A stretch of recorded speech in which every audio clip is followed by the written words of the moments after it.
Hello, hello, hello, everybody. Welcome back to Darren After the Credits, number 51.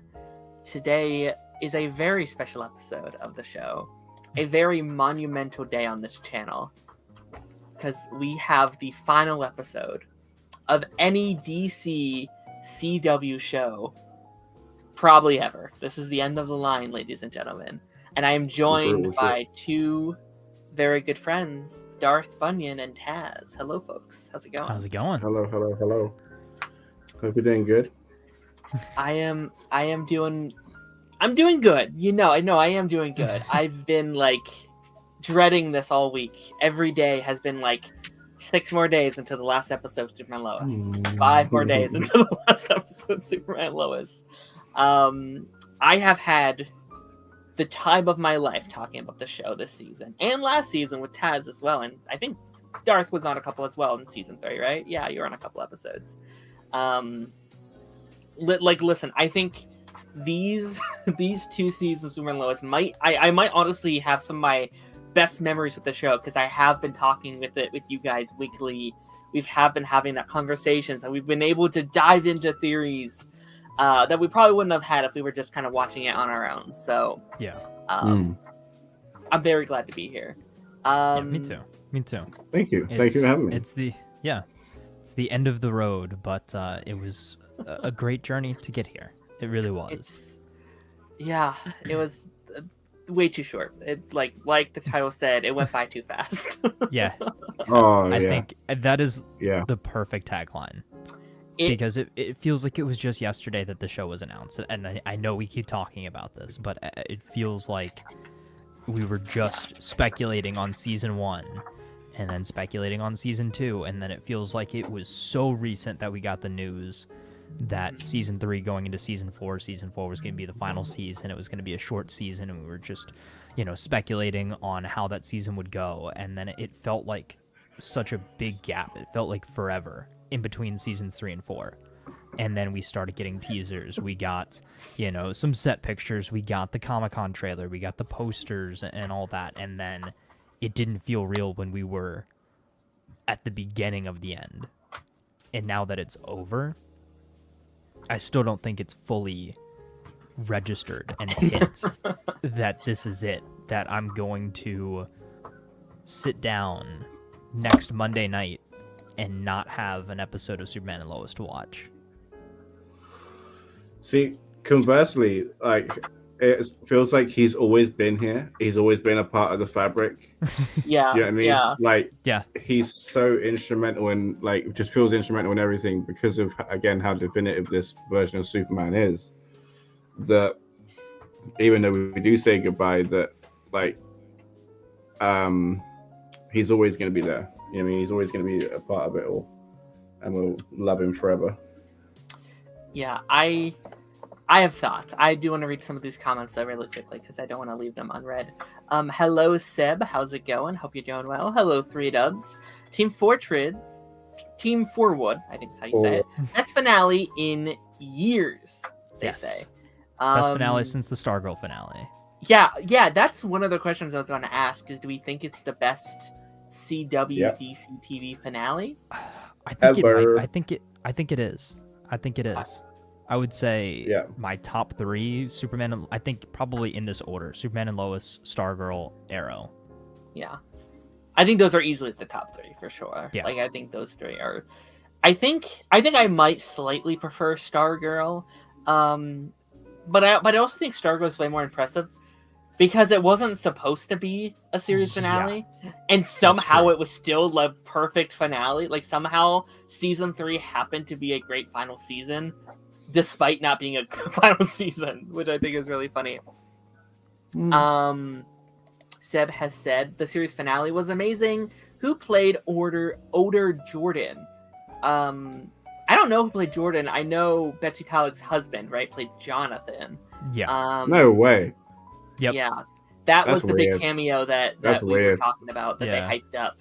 That is and weird. He had directed, I can't remember which episode, but it was one earlier in the season. Was it episode 3? That's so weird. 3 or 4? Yeah. Can't remember. Yeah, that must be weird, playing your wife's son. Like that. Like I feel like that's a weird dynamic. And like his only thing, right? So like they've been welcomed into this legacy, and their whole thing was just to cry. All they did was cry. They came in and cried. That's it. That's it. And that good for them. Congratulations. But you came in and cried. It was weird. I'm sorry. It was just weird for me. Canada Graph's in the house. Hello, friend. I think this is the first time I've seen Darren live stream. Still not convinced he isn't CGI created. I mean, well, his say mustache never. Definitely is CGI. Yeah, I mean, I have all these hats, and I don't have money for all the hats I have, right? I don't know. It's just a green screen cap that you keep changing. Darth Chosen in the house. Hello. The last few minutes of Superman Lois had me in tears. Yeah, I don't know if we want to jump right into it or not. We might save it for a little bit, but I was, things I think went kind of similarly in some aspects that I was we had theorized or, we were thinking, but didn't stop the tears either way. yeah, it pretty much hit all the beats, but just actually seeing it unfold on screen. And I think the moment that it really hit, there was no going back. Like I could feel the tears kind of, welling up. Like I was kind of like, yeah, this is sad. But then like when stuff went down, it was game over. Game over. I was just sitting there crying, looking through the tears, watching the episode end, looking down at my notes, and just was like, how am I even going to talk about this? Yeah, you know what? I'm not a big, full-on crier. Like I'm someone who'll have, a little, wetness in the eyes, like, oh, man, that's really sad or whatever. Like, I don't do that very often. And I think I would have been good, right? Like, I could kind of, very similar to, an Iron Man and Endgame, or even, an Oliver and Crisis, where it's I prepared for that. I had time to be like, yes, I think this is going to happen. We had kind of talked this season, there is a possibility this could happen. Spoilers, if you guys have not seen the episode yet, we're going to be diving right into spoilers. There was a chance Clark was going to die. That was always on the table. What I did not expect, what I was not prepared for, was to see Lois die this season. And that immediately fucked me up. I was done. Well, we can dive into that in a couple minutes once we get through some of these chats here. But that was the moment that sent me over as well. Hello, I would have been fully crying, but I had my mate in the room, so I had to kind of just tough it out again. Just had to be kind of real cool about it. Just turn my chair slightly and let the tears fall a bit. Oh god! I'm not crying. Yeah, you're crying. It's the allergies, man. I will say, I fully cheered at the TV, and I'll let you go through the comments and then see if you can guess where I was cheering at the TV. Cheering or tearing?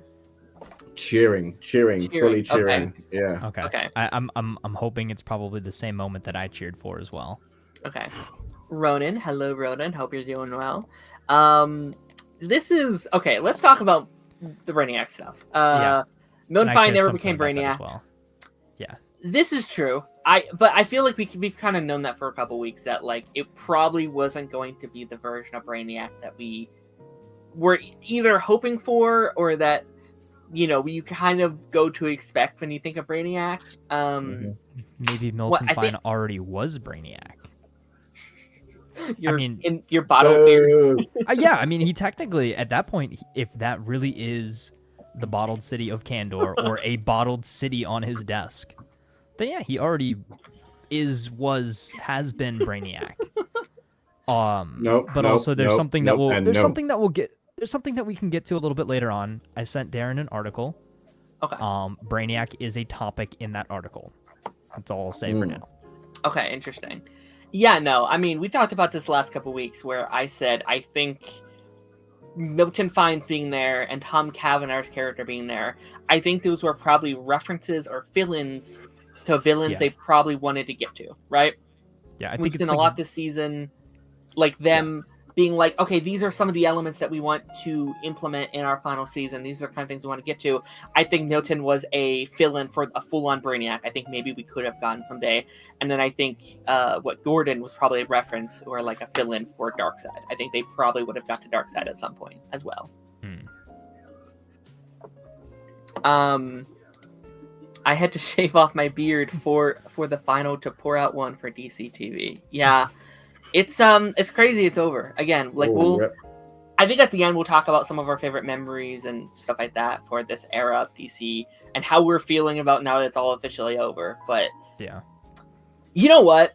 I was thinking about this at work today. I think I kind of mourned this era of DC TV after Flash ended. I was like, okay, that's the proper end of the era and like of the Arrowverse and stuff like that. I was fine. What did it? I think Tom Cavanaugh dragged me back in. Because my brain had separated them. They're like, no, they're separate universes. They're different things. Like, in my mind, after Flash ended, like, no, it's over. It's dead. Like, we can move on, and this is completely separate. And then Tom Cavanaugh comes in with his goofy little laugh and his goofy little smile and his goofy little face that we love so much. I was like, nope, this is an Arrowverse show again. It just, my mind took me right back to that era. And then this week, with all the theorizing, kind of pulled me back in a little bit, too. Where everyone's like, it's Oliver Queen, it's going to be Supergirl, it's going to be Grant Gustin, it's going to be Tom Welling, and stuff like that. Like, I think... It's Batman. Dude... And it was no one.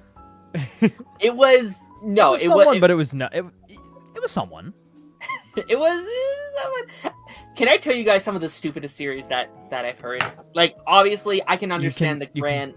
You can take my Diggle theory. Just take it. Just throw me under the bus. No, Diggle was one of the better ones. Diggle was like one of the more realistic ones. I think even like the trio, like that was never going to happen, but I can understand where those series came from.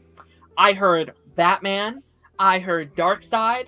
I heard Henry Cavill. I heard David Cornsweet. You know, I was like... I said Jay Garrick. I mean, Jay Garrick's better than Henry Cavill. Yeah. Yeah, at least Jay Garrick makes sense. He showed up in the Stargirl finale. Like, yeah. It would make sense. Henry Cavill, getting Henry Cavill in here that's more budget than we had in the entire season. Like, I think you'd be more realistic saying maybe the Brandon Routh Superman shows back up. I could have seen Tom Welling. Like, I don't think we had the budget, but like, I think that could have been cool in a way of like, hey, a random guy just comes up to Clark and be like, hey, man, you saved my son back in whatever.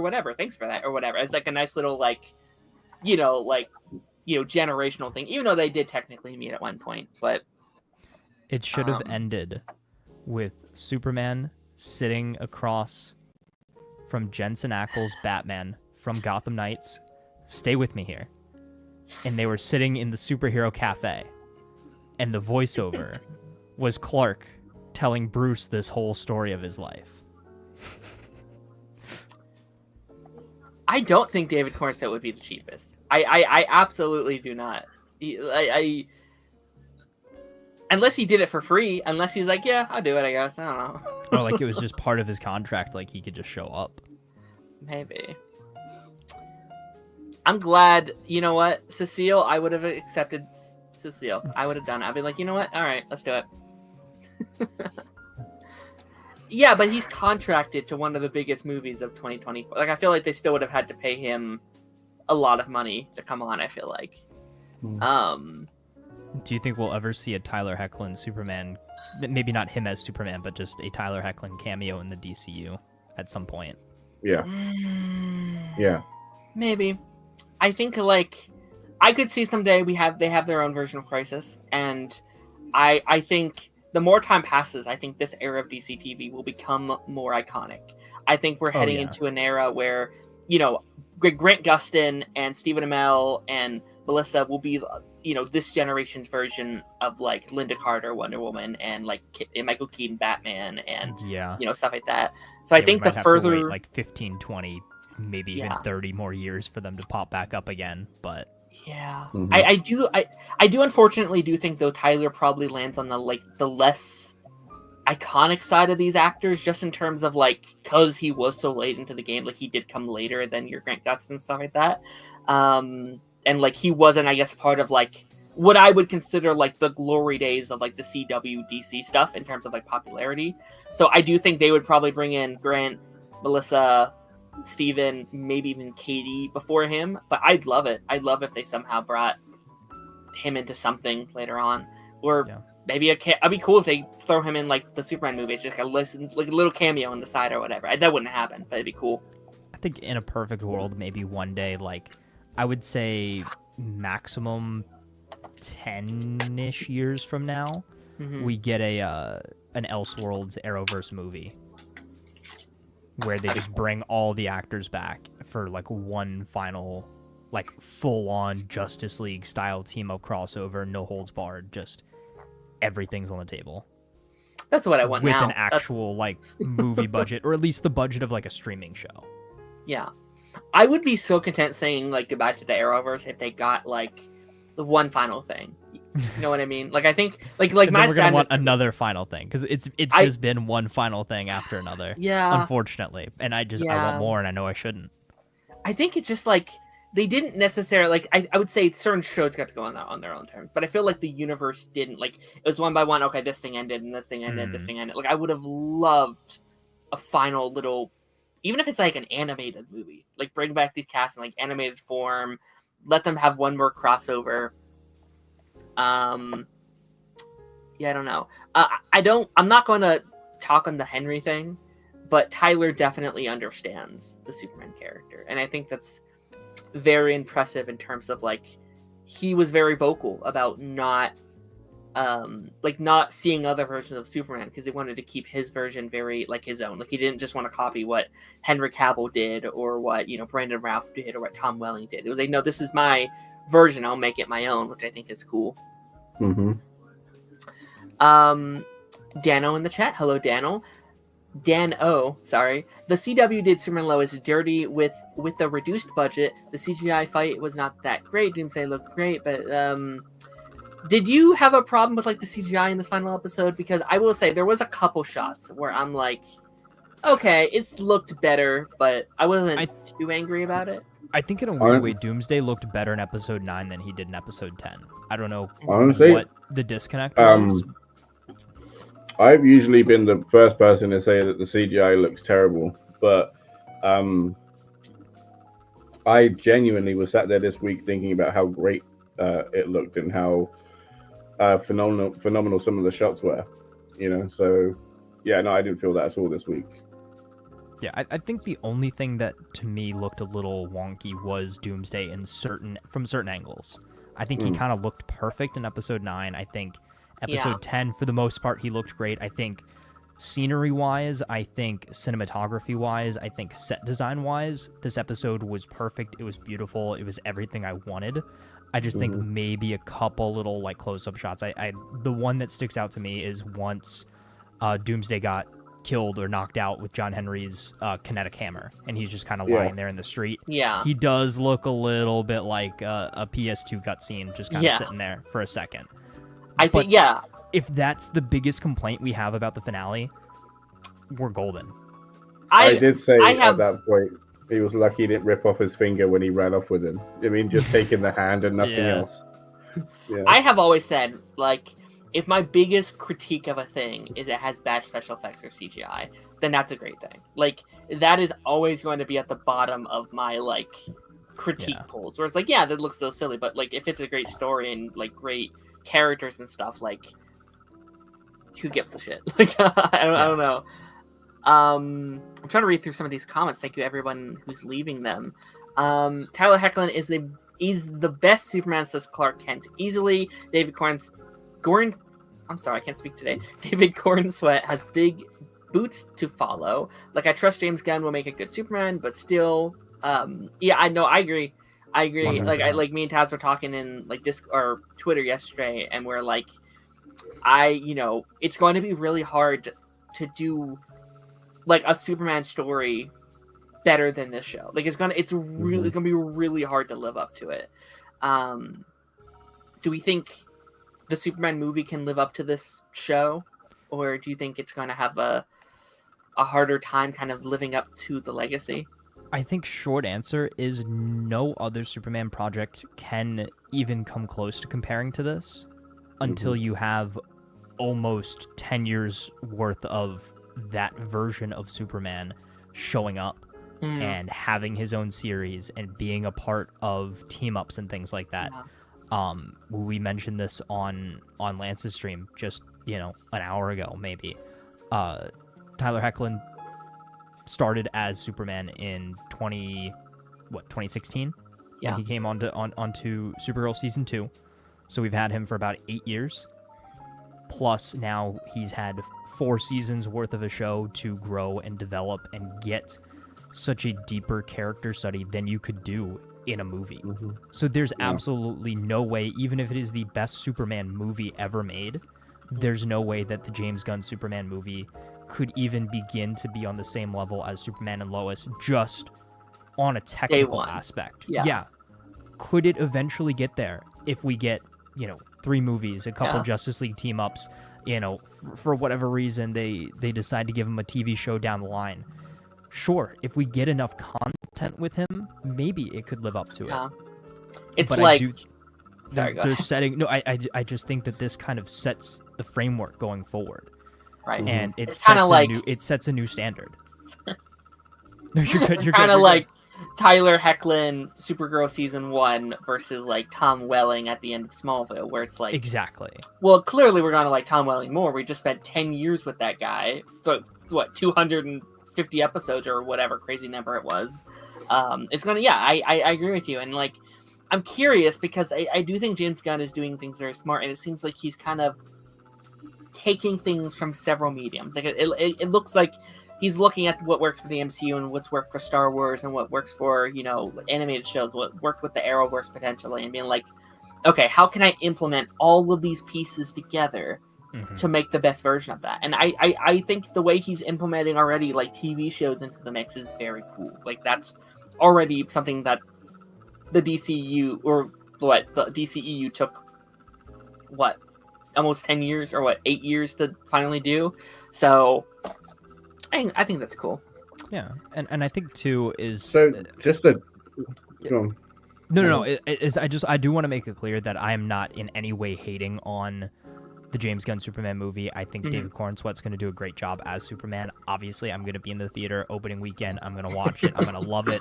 I'm going to geek out about it. But I just want to, I guess, make it clear too is what standards we have to live up to as far as that goes. Right now, Tyler Hoechlin is my definitive Superman. Bitsy Tulloch is my definitive Lois Lane. Michael Cudlitz is my definitive Lex Luthor. Superman and Lois is that pinnacle interpretation of the character and the family. I agree. Yeah, because just to triple down on your point, really, is that we, like, as deep as a movie will try to get, for the most part, a DC movie is going to have to stay as wide and far-reaching as possible, right? And so if any time, like we had Lois and Clark dealing with a double mastectomy and cancer. We've dealt with profound loss of family and friends. We've dealt with Superman dying. You know what I mean? And yes, the movies dealt with Superman dying, but it hit different. It was different. Nobody was there crying for Henry Cavill. We knew he was coming back. You know what I mean? Like the next minute.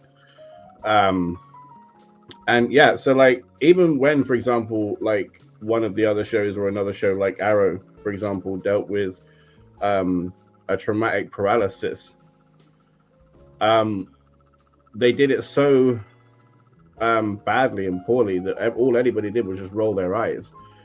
This didn't feel forced. It didn't feel like it was in there to separate any characters or anything. It was such a deep character study of like two people in love facing one of the worst things that you can in life, and like how their intimacy changes, how their family changes, the dynamics, the strengths, the weaknesses, like all of it, and what you draw from.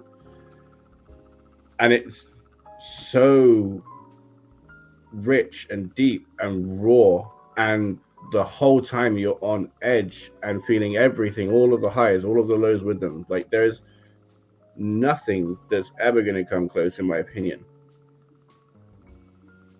I agree. I think like we've talked about this in the past, but like these CW shows have been able to, just based on the amount of time we get to spend with these characters, or like significantly more than you can ever do in like, you know, like a trilogy of movies. Like I think we spent more time with Stephen Amell's Oliver Queen in the first season than we did in the entirety of Robert Downey Jr.'s Iron Man journey, right? So it is just going to be, it's going to be hard to compete with that.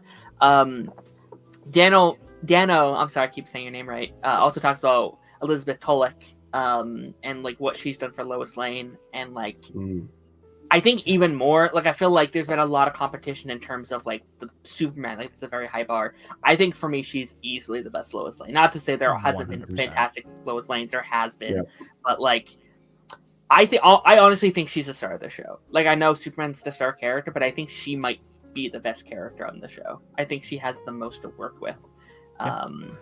Yeah, she literally was carrying the emotional everything. Core. Yeah. For sure.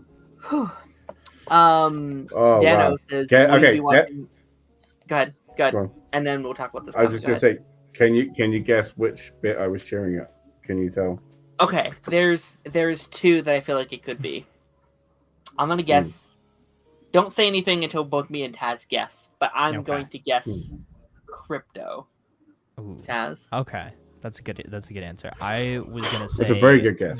I was gonna say the suits and that big team up shot of the Super Family. That was gonna be my second guess. Oh, okay. That is an honorable mention because I was shouting about that. I was shouting about that as well. I forgot I shouted at that bit because I was like, "Oh my god!" I shouted at it. Yeah, I did too. I shouted at that. I shouted out at Crypto. So, you know. What was it? The bit that got me the most was Bruno Mannheim's return, and the way he got brought in. Oh my god! It's like, yeah, I got your lawyer's note. Yeah, don't you worry about it. You're gonna make a great chair, Alexander. Yeah, the real boss comes in. I'm like, yes, beautiful. And then not only did he have that like really cool payoff of Bruno and like the power struggle that came before,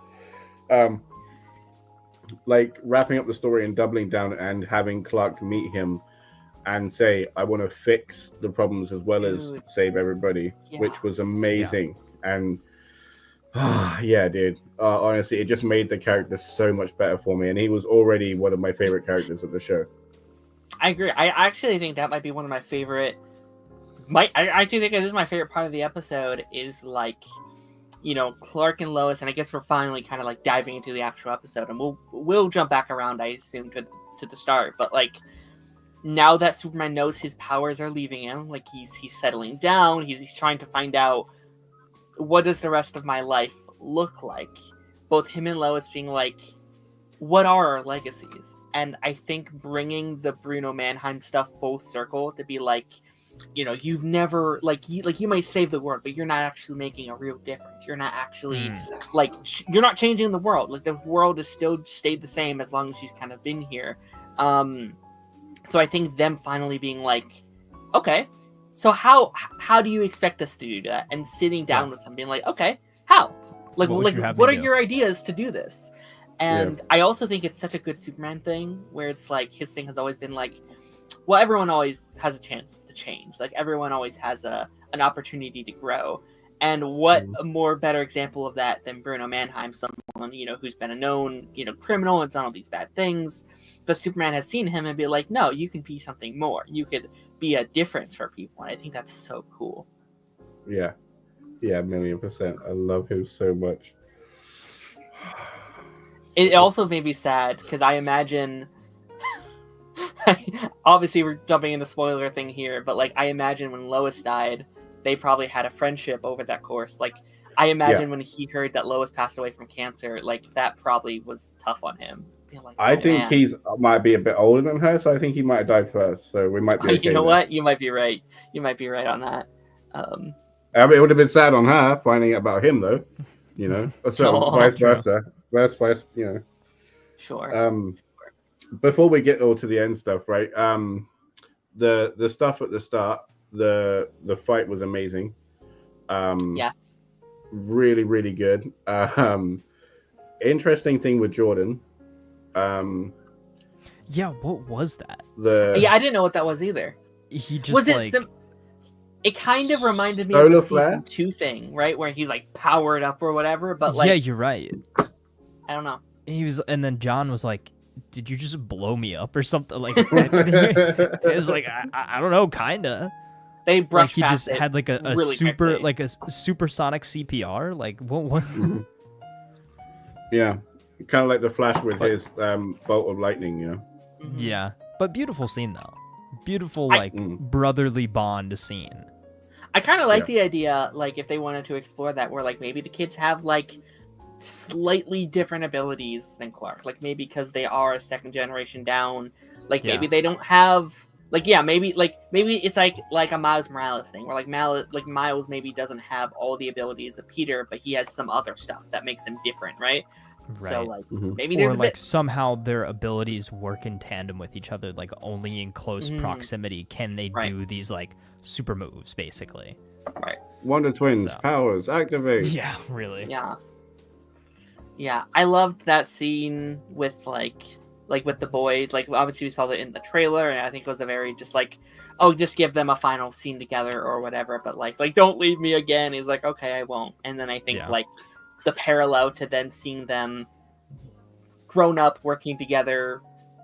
We'll get to it later about having all those kids and stuff like that. It was like, okay, yeah, they didn't leave each other. They were, together. Like, that is the way that I would see it as well, is that Jordan would be the safer one out of the two of them, and Jonathan would be the one to kind of like charge in. Not that he did charge in, but generally like their personalities, I kind of feel like one is more of a brawler, one is more of a ranged fighter. So it makes sense that the scene went that way. If it was like Jordan on the ground, I don't know if I would have believed it as much per se. Yeah. Dano asked us, will you be watching any of the CW now that the CW DC shows are done? Listen, I never want to say never. Maybe someday they'll come up with something I'm like, oh yeah, that looks cool or whatever. But with the current lineup and the current state of the CW, absolutely not. And no, for how they treated everybody.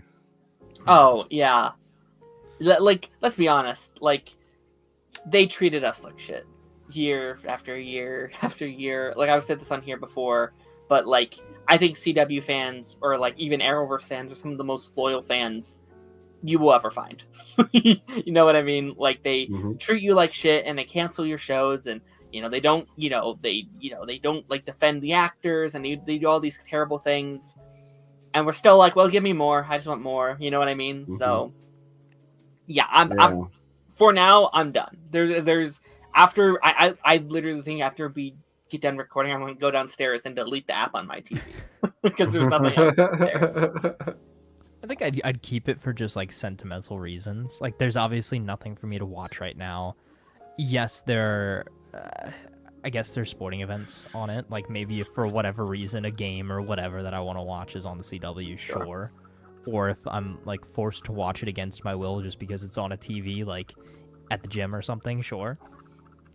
But yeah, unless there's gonna be something good that's scripted that looks promising, I think the CW, for all intents and purposes, as we knew it, even 2, 3, 4 years ago, is gone. And unless something major shifts and changes behind the scenes as far as ownership goes, again, unless you're interested in that non-scripted television, unless you're interested in the sporting events they have on offer there's nothing for us as DC TV fans. No, absolutely not. Dano asks, do you think they asked anyone like Melissa to come back? It's very interesting to hear if they did. In this final season, I don't think they had the budget to ask anybody huge to come back. Like, that's why, like, it seems like Jordan, like the actor who played, like her husband, I assume maybe he did it for free or whatever, just because, like, there'll be some place you can save money and stuff like that. Like, and he was around because he directed an episode early in the season anyway. right? Like, yeah, they were literally asking their guys not to come back as much, so they wouldn't have been asking other people more to come in. I think again, like they couldn't even get General Wayne in the finale. The Tom Cavanaugh thing, I think, would have been again because he was directing an episode, so they would have. And even look at like the camera crew in episode 7, like the real camera crew was the crew in that episode. Like they probably. That's fun. Which is a really cool moment because like Clark goes to them, he's like, "Hey, thank you for this" or whatever, and it's actually Tyler Hoechlin being like, "Yeah, thank you, like thank you for all that you've done," which I think is amazing. Oh, one of you, I think it's Taz, needs like flowers later. It's either Taz or you, and I think it's Taz. It's Taz. You have to correct me later, but he pulled I think I know exactly what you're talking about. Taz, you know what? And it was halfway through the moment. I was like, "Oh my god, that's exactly what this is." Son of a bitch. In such a weird way. I don't know how I actually got so close to calling it last week. Like a lot of stuff that we kind of discussed, and even just like random things that I was like, "Oh, like what if this happened? Oh, what if this happened?" It pretty much beat for beat, shot for shot, kind of. Yeah, I feel like collective, like take a little bit of what Taz said, what I said, and what Darth said, kind of mix them all together. Because I nailed all the flashback stuff, being like, okay, we're going to see them. Spoilers again, obviously, if you guys haven't seen it, but like they grow up, we see them, we get to see some grandkids, we get to see the suits, and blah blah blah. And then what you added onto it with like the death and stuff like that. Darth, obviously, I think you nailed a lot of like the Lex Luthor conversations we were having early on in the season in terms of like man has no idea what he's doing, and that's I think kind of like the point of what they were doing with that character. He's this man child that's just going crazy.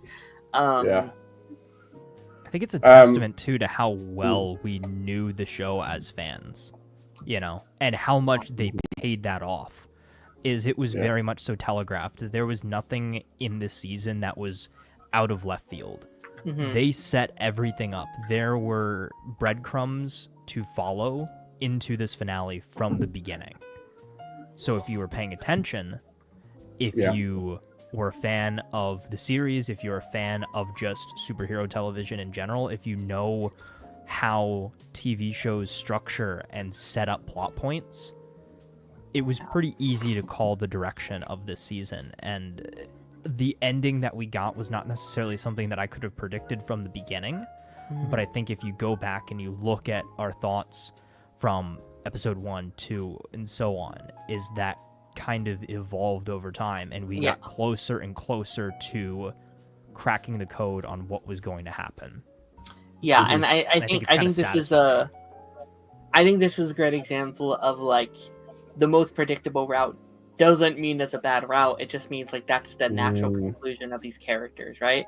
And like let's talk about the ending, because I feel like we've been dancing around it for a little bit now. But like Sim and Lois die. Like we see through their life, we see them pass away one by one. We can dive into the nitty-gritty of that a little bit here, but like I didn't want it originally. Like I said last week, like I would hate that ending. And you said it. Me too. Like you brought it up last week. I was like, I don't know, man.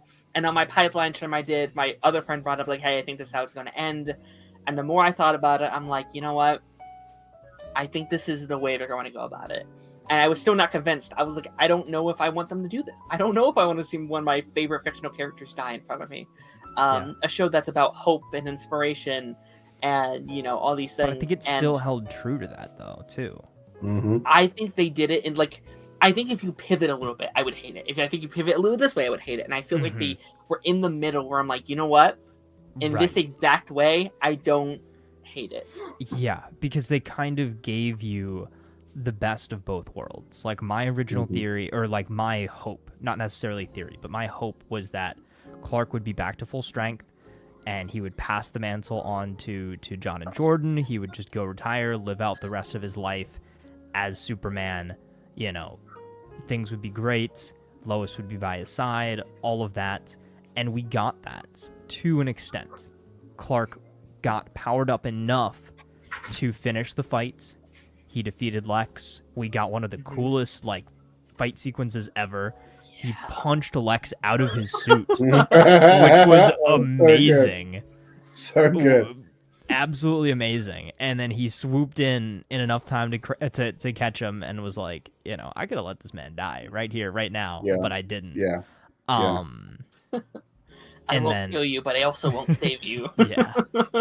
But then when we got the flash forwards and everything like that, it is like, okay, I kind of expected we would get those flash forwards. And then that's where the other side of the coin came in, where people were like, oh, Clark is going to end off the show without powers. And then comes in that theory that I had last week of, okay, the show is going to end with everybody getting back together because Clark dies. And that somewhat is what happened. We jumped through a few hoops before then. We lose Lois in a very devastating way.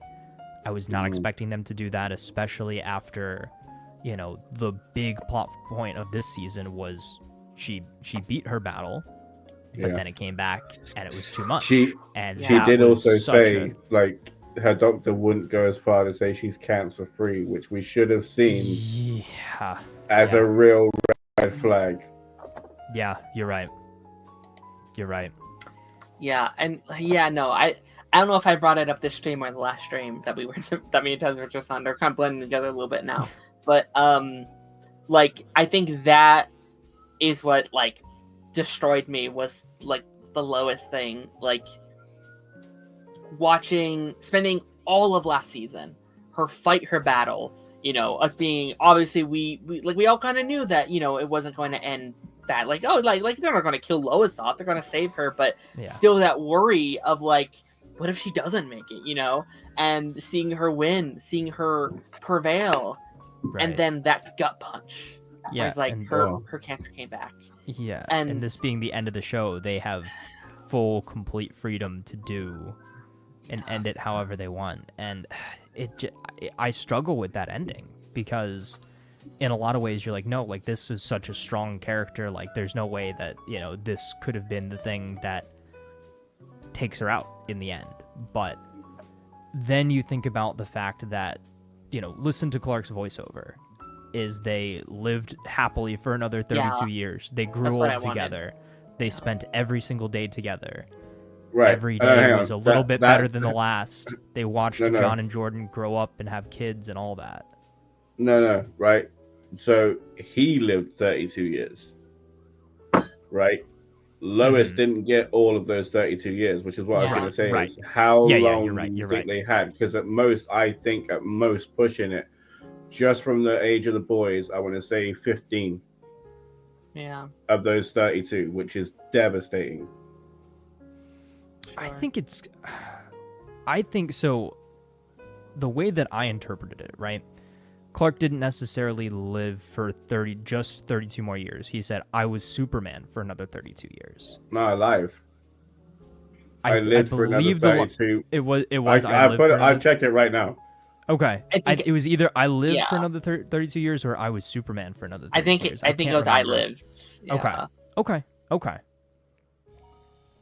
Yeah, but no, you're right. Is obviously is Lois did not last as long. No.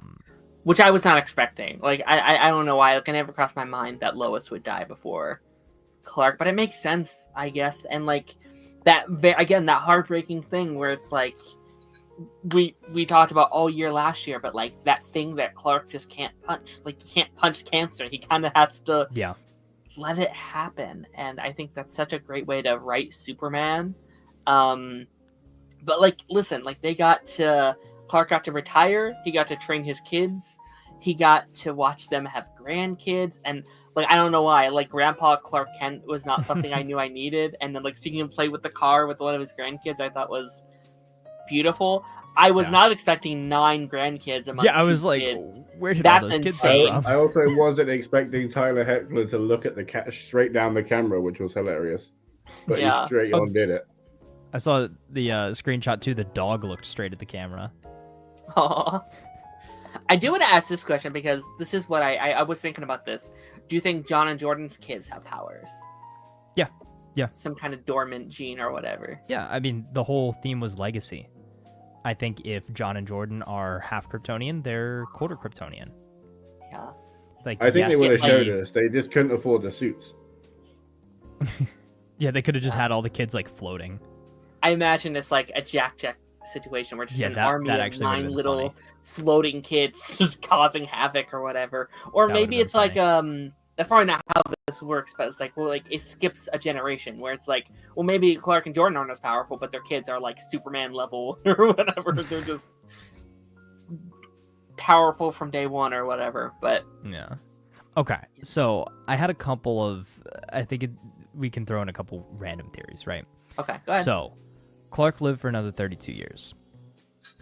How in those 32 years did they not A, find another heart transplant, or B, somehow use the Kryptonian technology to create him another heart? And within those 32 years, or not 32 years, 20 years, 25 years, however long Lois lived, did they not, while they were doing all this charity work and helping the world in a different way, one of those ways could have been sharing the Kryptonian technology with the world. So that could have helped eventually I was going to say, how is that Lois. Not day one? Right? Yeah. How is that not day one? Yeah, and that was their big argument to not use it originally. I guess, like Canada's saying, like, I guess they couldn't just use another human heart, right? It had to be, like... it had to have the serum. Yeah, you're right. Yeah. You're right. So it's like, maybe they just didn't get the serum, or maybe Clark didn't want it. Like maybe he. And that's the other theory.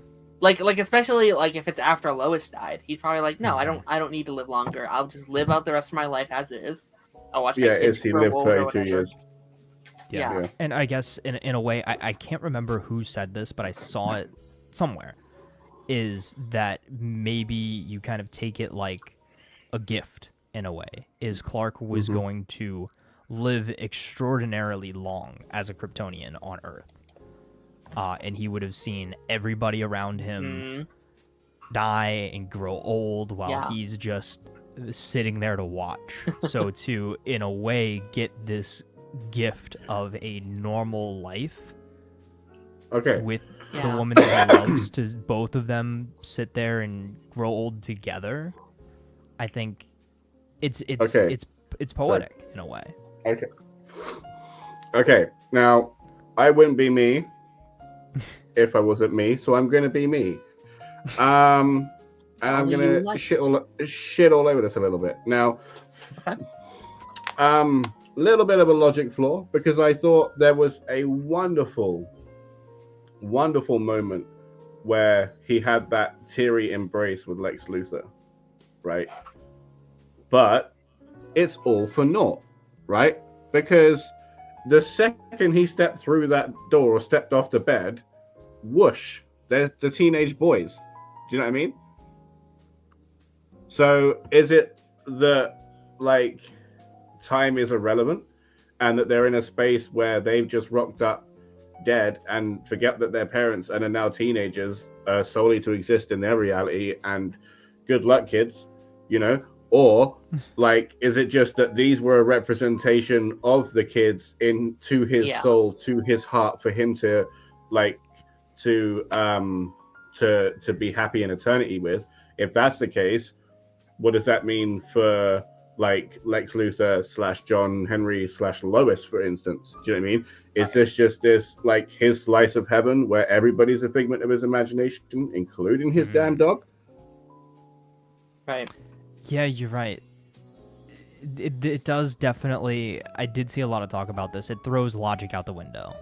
Obviously, we're not supposed to look too far into it, but you bring up a lot of good points. So, are we at a time where now everybody's dead? Or, like you said, is it just he's imagining all these people around him, all of his friends and his family that he's no longer with? But then I think the biggest tell, as far as that was all visions, right?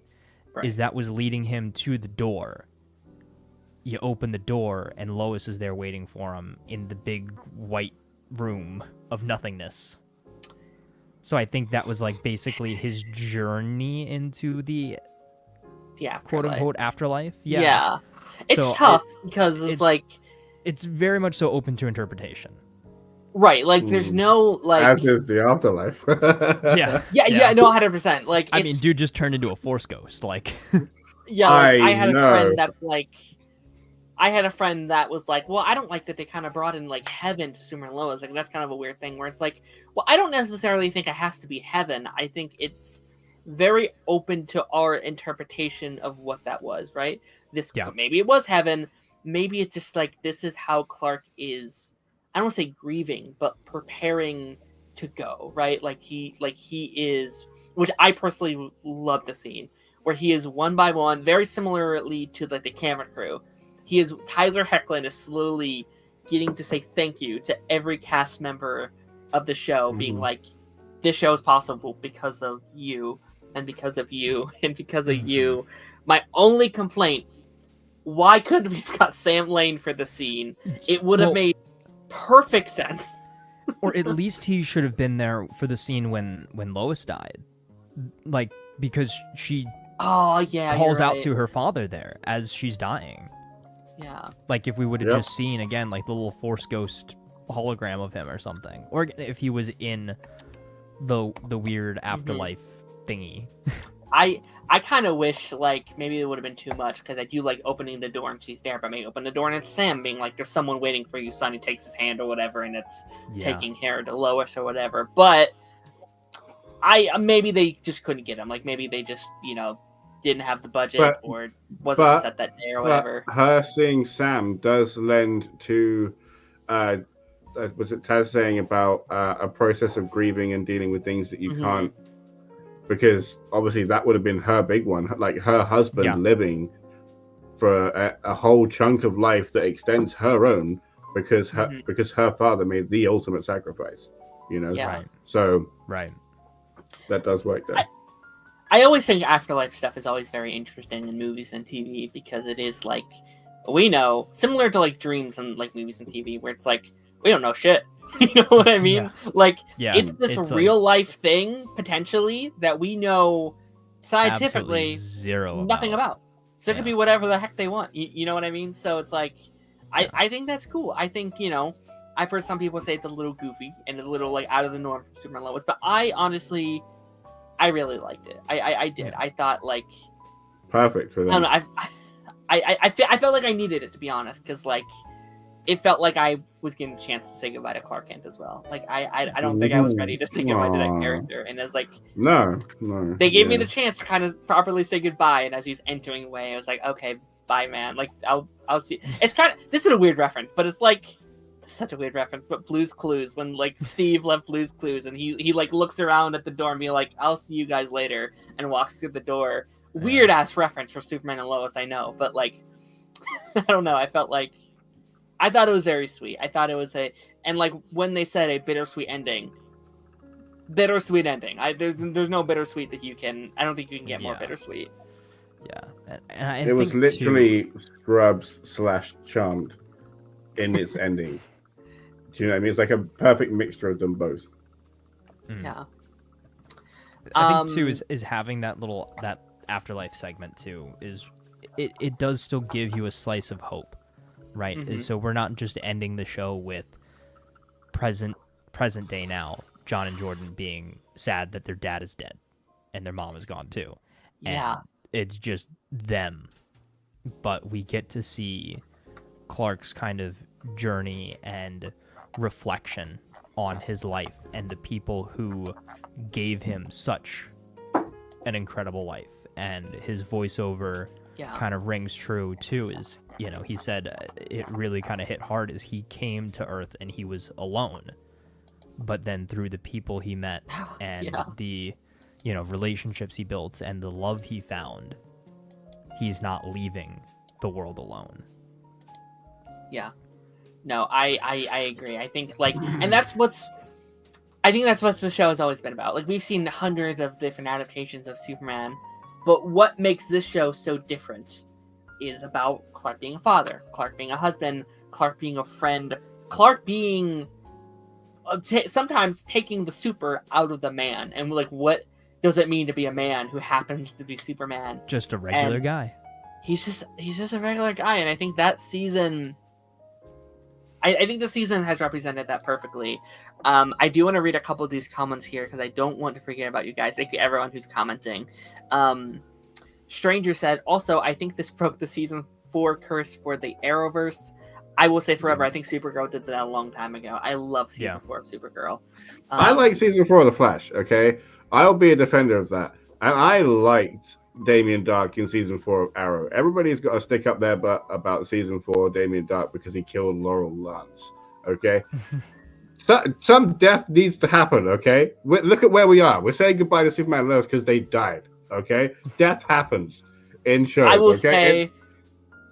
I think Damien Dark's one of the best parts of Arrow season 4, looking back on it. Oh, yeah. You know what I mean? Like, I feel like he... Yeah. And I think, you know what? Retrospectively, Flash season 4 ain't too bad. Like at the time, we're like, oh, compared to some of the later downgrade. Seasons, yeah, Flash season 4 is not so bad.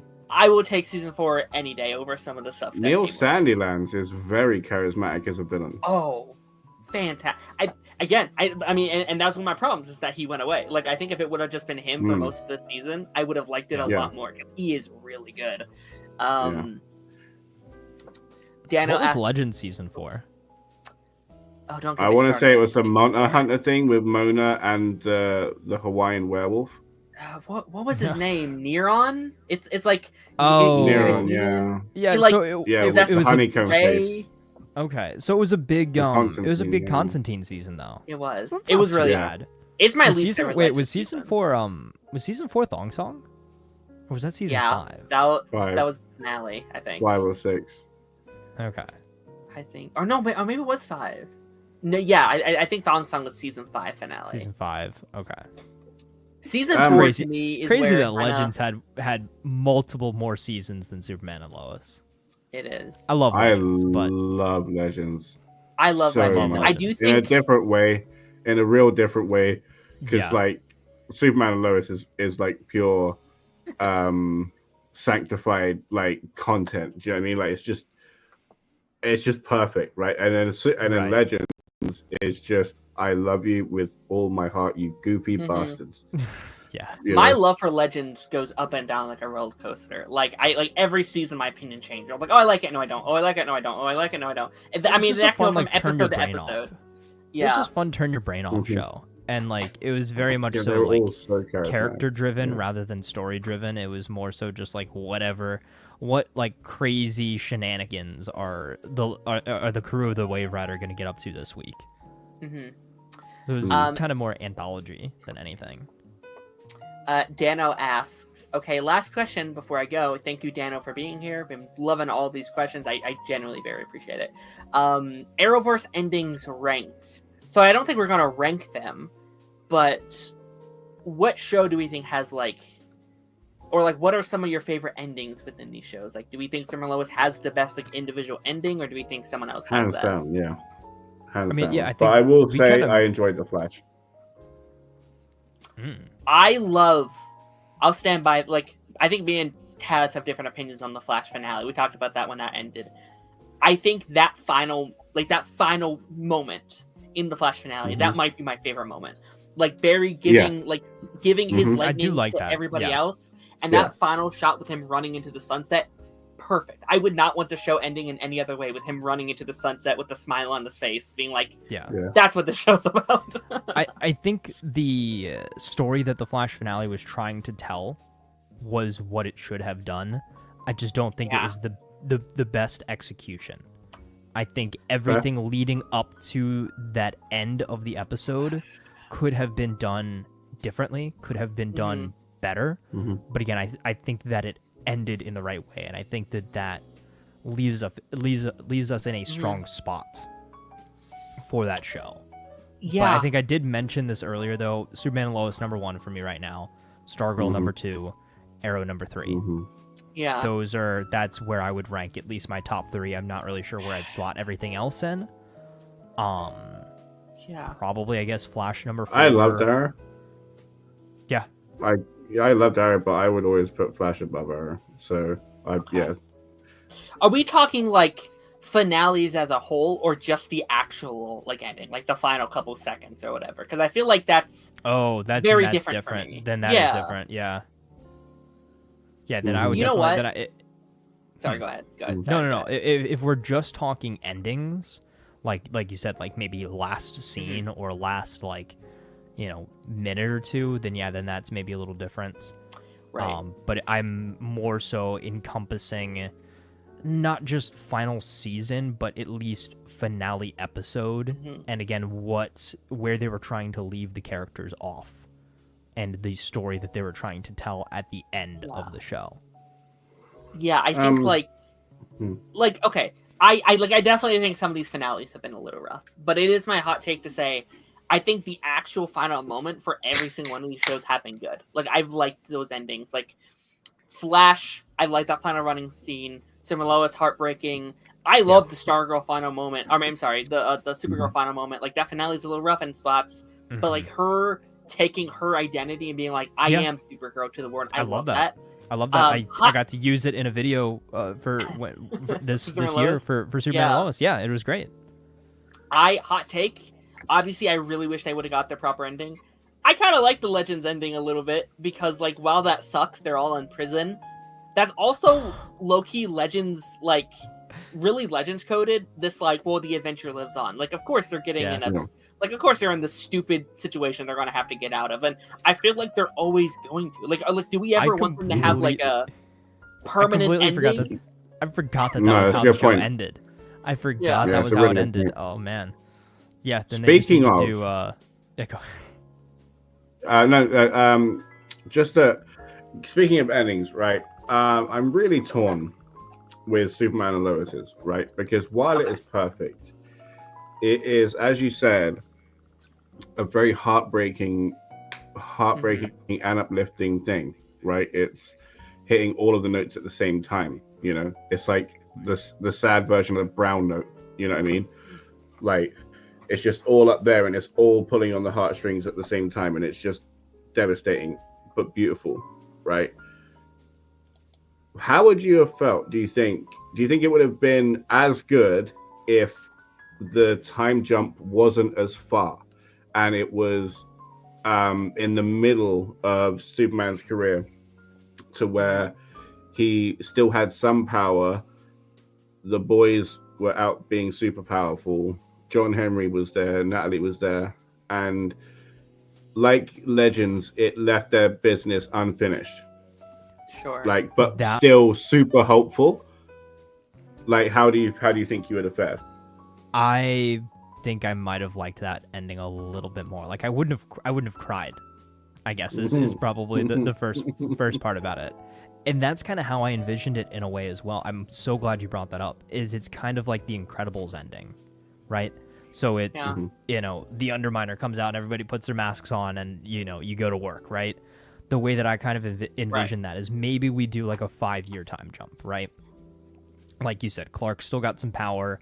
John and Jordan are full-on Superboys in their suits, but they're not so far advanced where they've got their families and they've all grown up and they, do have different actors and stuff like that. I was thinking maybe just let them grow their beards out or something to show, the passage of time, that sort of thing, right? Yeah, some crow's feet, maybe. Right, yeah. So, but I still think we get that big team up shot of the Superboys, Clark, John Henry, and Natalie in their updated steel suits.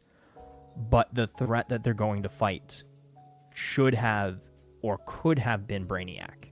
Like, maybe Brainiac comes back in his big old skull ship and is just like, all right, the adventure continues. Brainiac's the next big bad. Let's get back to work. Yeah. Ooh, freeze frame. And then maybe you have like flying at the ship. Yeah. Right, and maybe you have to incorporate Lois. You have Lois down there, Lois Lane reporting live from the scene. A big giant skull ship has appeared in the sky, and we have the entire super family going to defend the world. Sure. And then I mean, that's how we get our title card. That's what I pitched for years. Like, me and Taz, we talked about this all last season. Like, hey, that would have been an okay ending. I kind of like it being a very definitive ending, though. Like, I really like, in a way, like, I feel like all the other shows have had, like, well, the story continues, but their journey goes on, which I love. I think it's great. I love that they can have that. I guess besides Arrow. Yeah. But I do kind of like that the last one is, like, this is where the story ends. This is the end of their life. And I do think with their story being cut short, I like that we get to see that Jordan and Jonathan's legacy lives on. Like, I think this is a show about legacy. And so seeing that they're getting to fully take the mantle, they are Superman, they are that thing or whatever, I think, I personally really like it. Not to say I wouldn't like that pitch. Like, I think that's also, like, an alternate, really good ending. Like, if that's the one they went with, I'm like, yeah, that's also a perfect ending to the show. So I don't know. Like, I'd have to see it. Like, I wish I could see, that on a screen or whatever, and, like, compare them, being like, okay, which one is better? Which one is it? So I don't know. I do want to talk about the shot, though, because this is a dream. This is a dream come true. Like, this is exactly in my mind how I imagined that shot to be. Like, this is kind of what it was. Where it's like, this is everything I wanted. Like two of the main things I wanted in the season. Like, my bucket list. The two top things was the boys to get their suits and John Henry to get his cape and his symbol. And both in one shot. Yeah, that's the second part I was cheering. I was like, yes! He's got the He's got the cape! So happy. Woo! Yeah. Oh, good for him, man. My friend, good for him. My friend brought up a good point where he's like, well, I think he should have got this years ago. Like, I don't know why they waited until now. I have a theory about that.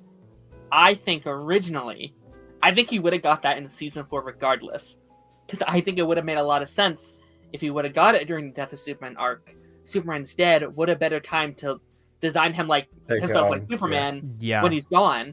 And then his stuff was cut from the arc for obvious reasons. And then like, okay, but we'll still give it to him at the end of the season. You know what I mean? So or maybe kind of like reclaiming the suit from Lex's clutches. Like, okay, now we're gonna put our symbol on it. It's like this is our suit. Both of those really work as well. And the actor, I forget his name, but he would have been phenomenal with those deep moments with Clark being gone, especially with how he entered the show with "I must kill this guy," and then he's dead and he's taking on his mantle because he was completely wrong about the man. Oh yeah, he would have handled those so well. Darth, was this the first time you saw these suits? Yeah.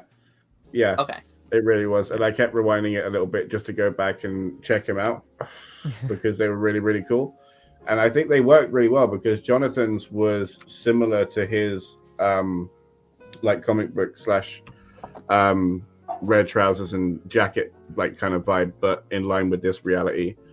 And then Jordan's felt very different and not a copy and paste and more suited to him, and it just looked really, really good. It's a shame we didn't get to see him in action though, just flying. I know. I really, I kind of wanted it for like the full finale, but I understand. Like, I think it hits harder after the battle or whatever. It does. And it feels more well deserved as well. Yeah. Oh, speaking of hitting hard, my friend had to point out, like, I was like, "Whoa, is this a continuity error?" Like when Clark got the kryptonite screws in his chest. And then his suit healed itself. Yeah. I was like, okay. I think that's just because it's like a... Yeah, I think it's because it's a Kryptonian suit. That's a definite upgrade because the first one was definitely padded. There's no way that was doing that. Okay, Kryptonian tech still upgrading in the cave, in the fortress. Yeah. Which is why it comes to that theory, like, why could they have not done anything about Clark's heart, and why could they have not done anything about Lois? But I will leave that there. Yeah. Let's take a closer look at those suits, because me and Taz did see this before. We thought about bringing it up in the stream in past episodes, but I was like, you know what, let's wait, because just in case... And I'm really glad we did, because, again, we weren't sure if they were going to use this concept art, but they did. Yeah, it's different, right? A little different. It's a bit different. Like Jordan's a bit different. Yeah. Okay. Yeah. But still really, really good. Yeah. For all intents and purposes, yeah, they went pretty much shot for shot with those. And I think like the S's, like Jordan's really well. S is the same. Yeah. Because I think if you made his different and black, just like that would have pissed him off more than those curly fries. I don't think you could have done that to the man. Yeah. Yeah. I do also, I didn't even think about this, but just looking at them side by side for a second too, is Jordan's is kind of like the darker suit, while Jonathan's is the brighter, the more hopeful suit as well, and kind of showing the two different sides of like where the two kind of came from as well. And I feel like that fits their characters too, because I feel it really does. Jonathan is like the more like, oh, I'm Superman, I'm saving people, and then Jordan's like, hey, I have mental health issues, like I'm dealing with stuff, but hey, come talk to me. Kind of like that, like Kingdom Come suit, where it's like hope cuts through the darkness a little bit. It's like, yeah, I struggle with shit, but I still have that hope in me, which I think is cool. Do you think they had a hand in designing their suits, like in continuity, right? Do you think that Clark gave them like, all right, here's my Kryptonian suit builder, and you guys just, pick your colors, pick whatever. Hilarious! It looked like a 3D printer. Yeah, the little mock-up. Can anybody get a suit? If the Fortress can just make a suit, could we get one for if it is really as powerful where he could just pull out the suit or whatever? Could we give one to Lois as like protection or whatever? Man, you know what I just kind of thought of too? Something that I'm kind of would have liked to see as well is if it would have been hard to say where they would have put it. But you know how we got the Clark AI in the Fortress early on in the season? If we were to see the adult versions of Jonathan and Jordan as well in the Fortress with the AI versions of Clark and Lois there. So they still had their parents in a way in the Fortress. Yeah. That would be cool. That would have been cool. Yeah. I pitched, obviously never happened, but I pitched last season, before we even knew Jonathan was getting powers, I said, I'd love a Superboy show after Superman and Lois ends. Like that was always my pitch of being 5 or 6 seasons Superman and Lois, then do 5 or 6 seasons of a Superboy spinoff. Never wanted it more. I'd watch the hell out of that. Just oh my God. I don't know about these new actors, but that'd be fun. Oh my God! Right. So I forgot. I was about to say something a second ago, and I completely forgotten it, and I've remembered something else. Okay, go ahead. Can we talk about Jordan once again? I feel like just blowing it with Sarah, right? Where she just fully says to the man, hey, basically you can fly, you can go anywhere. Do you not feel, wink, wink, do you not feel kind of 100% maybe not okay where you are and would like to maybe come stay somewhere close to the area that I might be? Wink, wink, hint, hint, throwing it all on the lawn for you. And he goes, yeah, I'm good. I love Kansas. Love me some Kansas. Love the cornfields. It's great. I'm going to grow up and you're going to be my Lana Lang. It's going to be great. Yeah, high five. Yeah. I like that they kept them open, right? I liked that. Obviously, it seems like they did not end up being a thing. Obviously, I think we saw the mothers, right? The wives or whatever in the final sequence, but it didn't look like Sarah, at least. Maybe it was, but I don't think it was. No, I feel like they would have said something if it was. Yeah. I feel like they would have made it very clear, Jonathan ended up with Candace and Jordan ended back up with Sarah, that kind of thing. But they didn't say it, so I'm assuming it's 2 completely different people. Right. Yeah, no, and which I personally like. I've always really loved the parallels between Lana and Sarah, where it's we were very important to to our youth and who we were becoming, but it ultimately wasn't meant to be, and that's okay. And I think that destined, I almost think it's better to have a long life best friend than even ever a romantic partner in some ways. I almost think that's sometimes more important.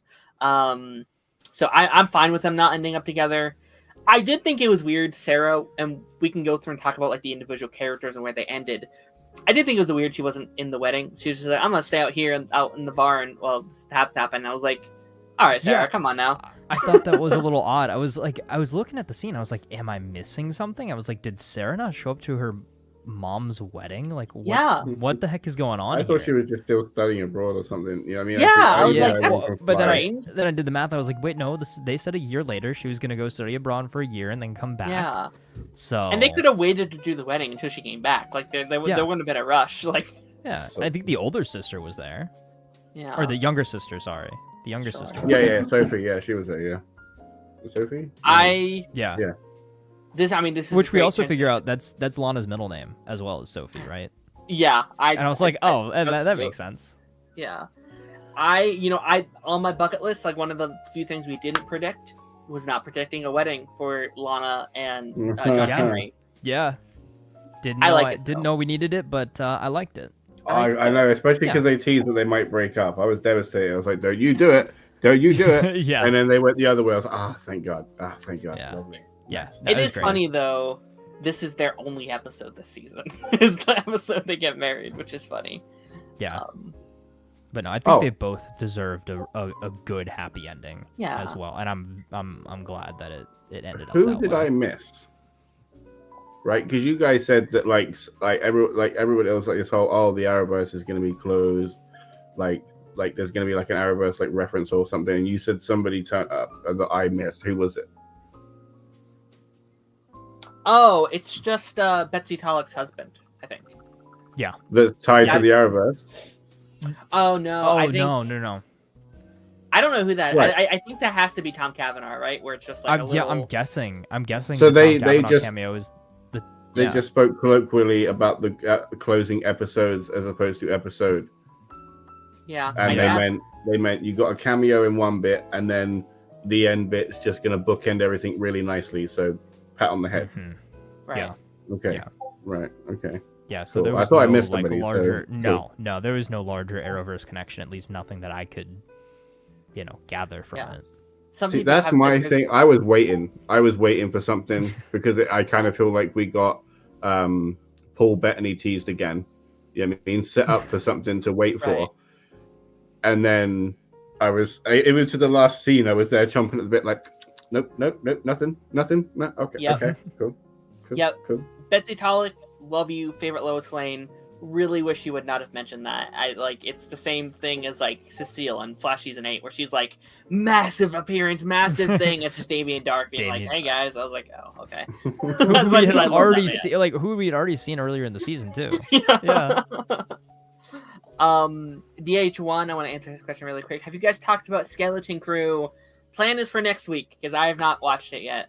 I have not watched it either, but I've heard good things. So have you seen it, Darth? Forward to it.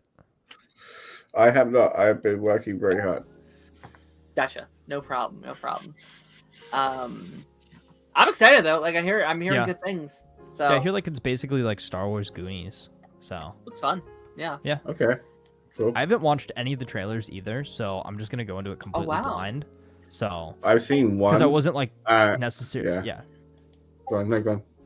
No, I wasn't like necessarily super hyped or anything, but I was like, you know what? Let me take this as an opportunity to not really see anything about it, and then we'll see go in with absolutely no expectations whatsoever. Stranger says so I guess now Natalie and Sophie are stepsisters, and Sarah as well. They would all be. So yeah, I mean it's kind of like a weird kind of connection, right? So like now all the families are kind of like connected adjacently, where it's like the Irons and the Langs, and then like the Cushings. Yeah, and like the Irons are working with the Kents, right? So they're all kind of like connected through that. So, which is cool. Like I have no problem with that. I think that's fun. I would have liked more. I would have liked to have seen more of the dynamic with Natalie and Sarah because I think they were fun when we saw them. We just didn't see it very often. Yeah. But I do kind of think it was a missed opportunity just with all the kid characters, is they should have done their kind of like Scooby-Doo crew. Like they should have been solving mysteries and like doing like smaller side quests. Like you had, I guess again, if the show would have continued, right? You have two Superboys, you have Natalie in the Starlight suit, and then Sarah, whenever she's not traveling abroad, can do something. I don't know. Maybe give her a suit. Yeah. Maybe give her a suit or a weapon or something. And just have them go on fun adventures. I think that would have been cool. Sure. I'm trying to go through all the different characters and stuff like that. Kai and Chrissy are expecting another kid, which I thought that was a little silly. Right. I was like, a year later, okay, already. I hope that money that they gave you sticks a while. Yeah. See, I guess it's a good thing they got that house. With those 2 kids, the 9 kids of Jordan and Jonathan, and then like if Natalie's having kids, if Sarah's having kids, like Sophie's having kids, like they've got like a whole legion/dynasty where they could have just like had human and superpower people just working for everybody's benefit. You know what I mean? That's crazy. Yeah, Sarah got like 4 new siblings, because it's Sarah, Sophie, Natalie, plus Kyle's 2 new kids. That's 5. Oh yeah, you're right. So they're all they're all connected. Right. Yeah. And then again, you have like all the Kent's kids. So it's gonna be honestly though, that's kind of nice. Like I kind of imagine like them all getting to grow up together and go on different adventures or whatever. I don't know. Yeah. Wow, Clark Kent was the Godfather. That's crazy. Wow. I don't know if we talked about this yet, but I loved the John Henry Iron moment with Lois. Like I think Lois being the one to do it is very funny to me, because he used to be like they used to be married in the other Earth. So I think her I think Clark giving Lana away, and then when they used to be together, and then Lois doing the actual wedding, I think is really fun. And then her moment where like you truly are a Man of Steel, which was the title that he was introduced in, I think is so good. I've talked about this many times. If we were in a lesser show, John Henry Irons would easily be my favorite character. But since we are in a show with Clark and Lois, it's like he can't be, because they're my favorites. But like, he could also easily be my favorite character. Like he's so good. I love his character. Honestly, if I was him, I would be like stoned the whole time. Like I would he's standing there on a barn, in front of a barn in another universe, wearing like a whole other suit. Do you know what I mean? Like just the fabric he's wearing, like is in a whole other universe. That would be tripping me out the whole time. Like that's so crazy. Yeah. That's your whole existence. Is you're living now with a new family, as they said, in another reality. Yeah, that's such a trip. And a very short amount of time too. Like it hasn't been that long since season 1. I think it's only been a couple years, and then that. Yeah. What in a gap of 3 years? So hold on, I heard something in the episode, and correct me if I'm wrong, but there was some mention of like 20 months had passed or something. It was like that first scene where it was John Henry and Lana playing pool in the bar, and she was like, "Oh, we've gone on like 4 dates in 20 months or something like that." Oh, so that shows that they're. I thought you said as many months. Maybe I heard 20 months, but I could be wrong. I didn't hear the 20 months thing, but maybe sometimes I don't pay attention. Again, like I said, my episode was messed up last night, so. Yeah, that's fair. My audio was desynced. I'm trying to think. Yeah, I feel like I feel like a lot of the cast had these like very open-ended, their story kind of goes on, within the years that we time jump. Obviously, I like that scene at the end where it's Kyle. Oh my gosh, like the we didn't even mention like Clark having his heart attack the same spot his father had his heart attack. With Kyle there instead this time, I thought was like, oh my gosh. And somebody else we didn't mention, he was walking Crypto. Crypto, yeah. Yes. That was I think the most excited. I audibly was like, oh, Crypto! Like I thought it was so cool, and like. Yeah, no, it was like I was wiping away my tears from Lois's death, and it was like, I was alone, but I got a dog. Of Crypto in the show. Technically the second one. Okay. Because what was the first appearance? In the Bizarro Land, there's a you're cat. Right. The cat. There's a cat, and his collar says Crypto, which was a nice I think that's such a cool camp. Like my friend pointed that out to me because that implies the opposite of a cat named Bizarro would be a dog named Bizarro over in this world. So I think that's cool. Okay. And speaking of Bizarro as well, I don't think we mentioned it on this one yet. Is Bizarro's sacrifice, I guess, in a way, and that kind of somewhat unfolded how I wanted it to, minus Clark getting Doomsday's heart. But he flew him up to the sun. He was about to super punch him in, and he's like, He gave him the berry hand. Yeah. He's like, nah, I got this. Hold up, let him cook. I would argue, like, for me, it's a little bit weird. Do you know what I mean? Like, it's like rabbit season. Duck season, rabbit season, duck season. Like, you kill him once, he's trying to go for Clark. You kill him twice, he doesn't go for Clark. You kill him 3 times, he'll go for Clark again. Go 4 times, he's back not for killing Clark. Like, it was a bit weird that just because you got him on the even number of being killed, that he's like, you know what, it's fine. You know what I mean? Like, I think picky, some of it had to do with maybe where he was, though, right? Is so he brought him to the sun, and that made him weaker. And then we got a nice close-up, and I think we were talking about this last week, is looking at his eyes. Is there still those human eyes? And they tied back to that. So you could see the pain and the hurt in Bizarro, but in the eyes of Doomsday, because that was, you could still see those eyes in him. So I thought that was a nice touch. Occasionally. Not all the time, because like most of the time you see him, it was those black eyes. You know what I mean? So it was almost right. But then that close-up out in space. Yeah. The close-up in space, though, is they very much so focused on those human eyes.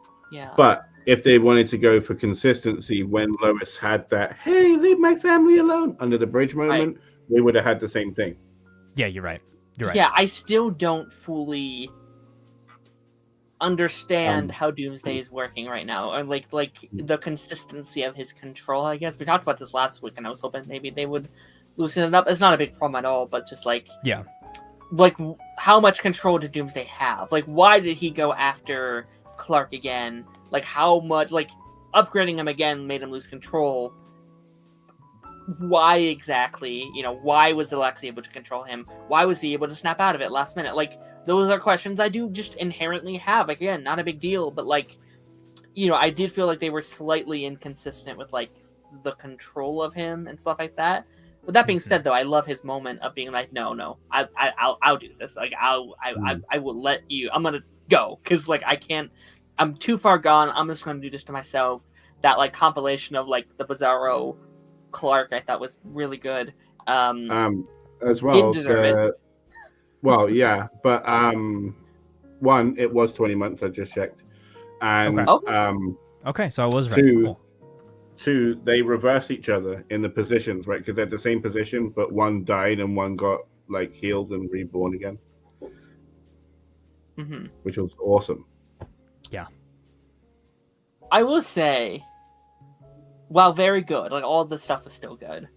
I did feel like the first half was a little clunky for my taste. Like things were moving very fast, and I understand why they needed to. They needed to get things along, but it was like, okay, we killed Doomsday immediately. Okay, take him up to his son. I was like, okay, now we're facing Lex. Oh, now he's taken out immediately. Like, again, not a big criticism for me, but I was like, okay, this is moving very fast. Like, I think maybe an extra 5 to 8 minutes could have done this episode a lot of good, just to like let some of that fighting stuff pace out a little bit. I think especially like with the Doomsday stuff, because they very instantly like John just threw the hammer at him, he's dead. I was like, oh, that's it. All right, is that easy? I don't know. Like, I don't know. Is interesting. Then, I would have liked to see like maybe an hour-long cut of this episode or something. Yeah, I think like, and also even like the Lexo suit, like this is a suit that is designed to kill Superman. Clark could not beat John Henry Irons in the suit, and then he was able to beat him in the suit kind of instantly, like without too much of a struggle.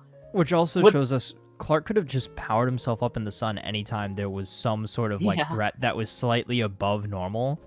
And he could have just, beaten it very easily, as that's what this is showing. And this is an upgraded suit. Like, this is supposed to be, like, 10 times powerful than it was before, with the Kryptonian, like, screws, which is cool. Like, I loved his, like, pulling out the screw and stuff like that. It's like got a drill charge planted in him. Yeah.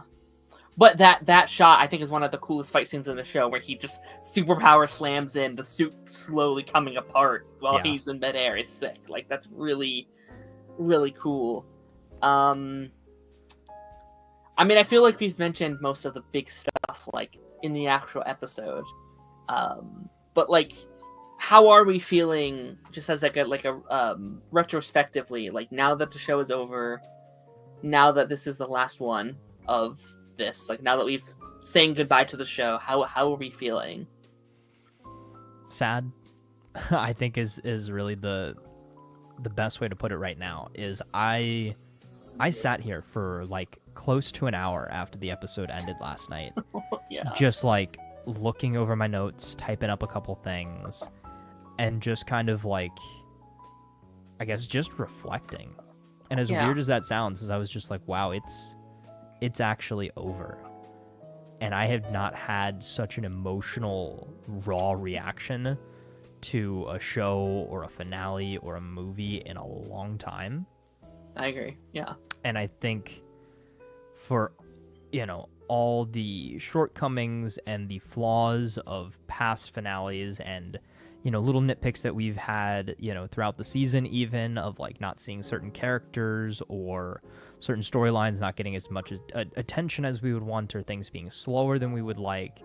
Maybe the little, stumblings partway through the season, kind of in the midsection of it. But it all culminated to the place that it needed to be at.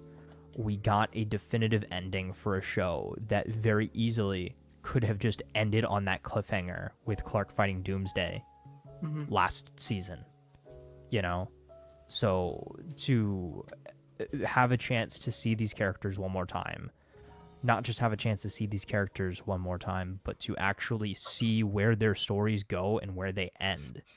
While it might not be where you would want these characters to end up, I think it sticks true to the themes of the show and stays true to the fact that this is, for all intents and purposes, a grounded take on Superman. It's very real. It's very, it can be very dark at times, and that such is life. It's not going to be all happy, hopeful endings. Like, people die, people get sick, things happen that aren't the greatest, but it's pushing through and persevering and trying to do the best that you can in the situation that you're dealt, and trying to leave behind a legacy that you can be proud of. And I think that this show not only did that in universe, with Superman leaving his legacy and Lois leaving her legacy, but I feel like the show Superman and Lois has left an everlasting legacy on the characters of Clark Kent and Lois Lane as well. Yeah, no, for sure. For sure. And it's so impressive, like, what Superman and Lois has been able to do in such a short amount of time. I've been really reflecting on my time with, like, Tyler Hoechlin and Betsy this last week or so, and, like, I think I might be most, like, emotionally connected to Tyler even over some of the other characters, because, like, I didn't start when Arrow started. I didn't start when Flash started, unfortunately. I didn't start when Legends started or Supergirl started. I was a little late on those shows. What I was there for, though, was that season 2 episode of Supergirl when Tyler Hoechlin appears for the first time. And I made a TikTok about this yesterday. I think it was yesterday, where I was just like, the day, and I think I talked about this in past episodes, but the day that episode premiered, he appeared over on Supergirl, I said, this man is getting his own TV show. I remember saying it, like, he's going to get his own Superman show. He has to. He's too good. And then when the Elseworld crossover premiered and we saw Betsy Pollock with Tyler Superman, I remember I followed Betsy on Twitter and I put on notifications because I said, they're going to announce these two getting their own series. They are too good not to. So I felt like I had this, like, connection with them before the show even started. I felt like I've been with these two since day one. And to see them get their own show, the haters people were like, why are these guys getting their own show? Why are the CW Superman getting his own show? Why not, Brendan Ralph? Why not another, Tom Welling? Why not whatever? And to slowly see people's opinions on them morph of like, oh no, he's pretty good actually. Oh no, he's really great. To like, he is one of the greatest adaptations, and Betsy, one of the greatest adaptations of Superman of all time. One of the greatest superhero series of all time. Like, they have created their legacy in the DC sphere at this point. And again, they deserve so much more. Like, they deserve so much credit. They deserve more time. They deserve more recognition, more time to shine. But I am so grateful for, the time we've had with them and the experiences. Darth, how are you feeling? Kind of like saying goodbye to these characters in this era of TV. Tough. I don't do goodbyes very well, like most people. So it's not going to be easy, even though they did a phenomenal job to make it like that much easier. Yeah.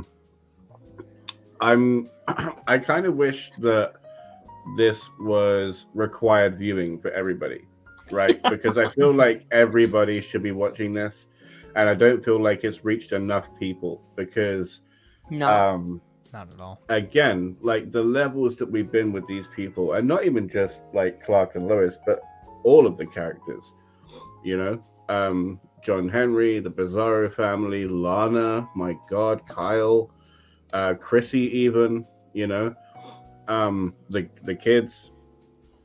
They didn't leave anybody behind apart from Sophie. Yeah. If we're honest. And what I don't know if you said it. I was having a chat with my cohort here, but one of the things that makes this show so transcend the quality of everything else is that yes, it's a superhero show, but it's only that in its skin and in its surface, right? Because 90%, and how I describe this show is like most of the episode is family drama and relationship stuff, and then you get a Superman bit at the end, or like at the start, or somewhere in the episode, you get one Superman bit, but the rest of it you're dealing with some shit, right? But one is that's where they focused all of their heart. Do you know what I mean? They could do Superman moments very, very well. And some of the greatest moments we got in the show were Superman moments, but it was more about the family, like the fact that Lois and Clark were undoubtedly soulmates, like the true partnership that they shared, and where one of them was weaker, the other one, like their strength made up for it, and vice versa. And you were right before, because the whole show is Superman and Lois, but they've taken the super out of the man and made him the question. It was his life, their life together, and again, the ups and downs. Like episode 1 was his mum dying, season 3, my favorite season, was the whole cancer story. And like season 1, they're also dealing with the fact that they lost OG Natalie, like this show has dealt with some incredibly big issues for people's lives that they will all hit, like moving, marriage, death, giving birth, divorce, parents dying, kids passing, like everything, abusive parents, like drug abuse, you know what I mean, like hiding your identity. Like there's so many things that this show has done, and it's always done it with such an honest core on it. It's coming from such an honest place, and it's never just trying to flash it all up with the superhero stuff. You know what I mean? It's a part of its identity, but it's not the forefront, and that's why it's so good. I agree. No, I think 100%. Like, and that's why I think this finale is so special. Actually, the final season, like I think his coming out of Superman moment is so special, because it's like he was coming out as Clark Kent and Superman as one. And like what I really, really loved in this final moment, like again, like my favorite moment of the episode is like Clark and Lois coming together and seeing what else they can do for the world, by just being a symbol and just being a person. And I feel like that's what the show's always been about like the man that's behind the mask, or like the man that Clark is, and how he inspires people. And I think that's so important, because like Superman inspires, and I've never been more inspired by I don't know if I've ever been more inspired by a superhero or like a fictional character than I have this specific version of Clark Kent. Yeah. Like, this is a show. I don't know if I've ever talked about this, but like, it's a show that makes me feel like everything is going to be okay.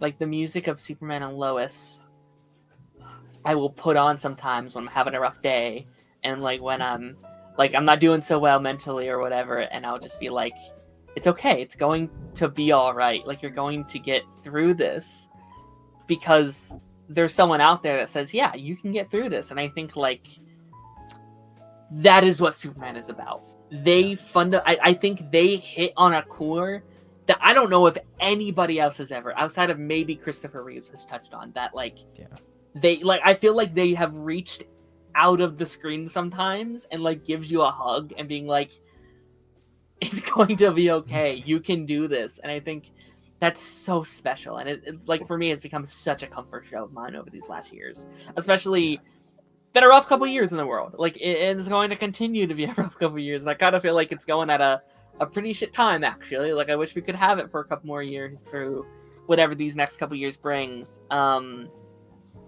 So yeah, no, I don't think it's hit me yet. Like, I feel like I haven't quite accepted, oh, it's over. Like, I'm still waiting for the season 5 announcement in a couple weeks that says, hey, it's coming back next fall or whatever, and it's like, yeah. No, I don't know. I think it's gonna, I'm hoping I'll be distracted by Creature Commandos next week. I'll be like, okay, just next thing, but like, focus on the next big piece of whatever. Yeah. I think also one of my favorite parts as well was Lois and Clark sitting there. Clark was looking at the "It went by so fast" little plaque up on the wall, and they talk about, you know, what they think they're going to be remembered for, and that's where we get our classic, you know, truth, justice, and a better tomorrow. And I think that, again, it really shows that they get Superman. They get who he is. They get the symbol. They get the hopeful aspect. And it just proves to me why Superman is... I get flack for this all the time, but Superman is my favorite superhero. I know it's kind of a cop-out answer, or people are like, oh, he's boring, whatever. You think Superman's boring? Have you watched this show? You know, he is the epitome of what a hero can be and should be. You know, on the Clark Kent side of things, he is what I would say most people would aspire to be like.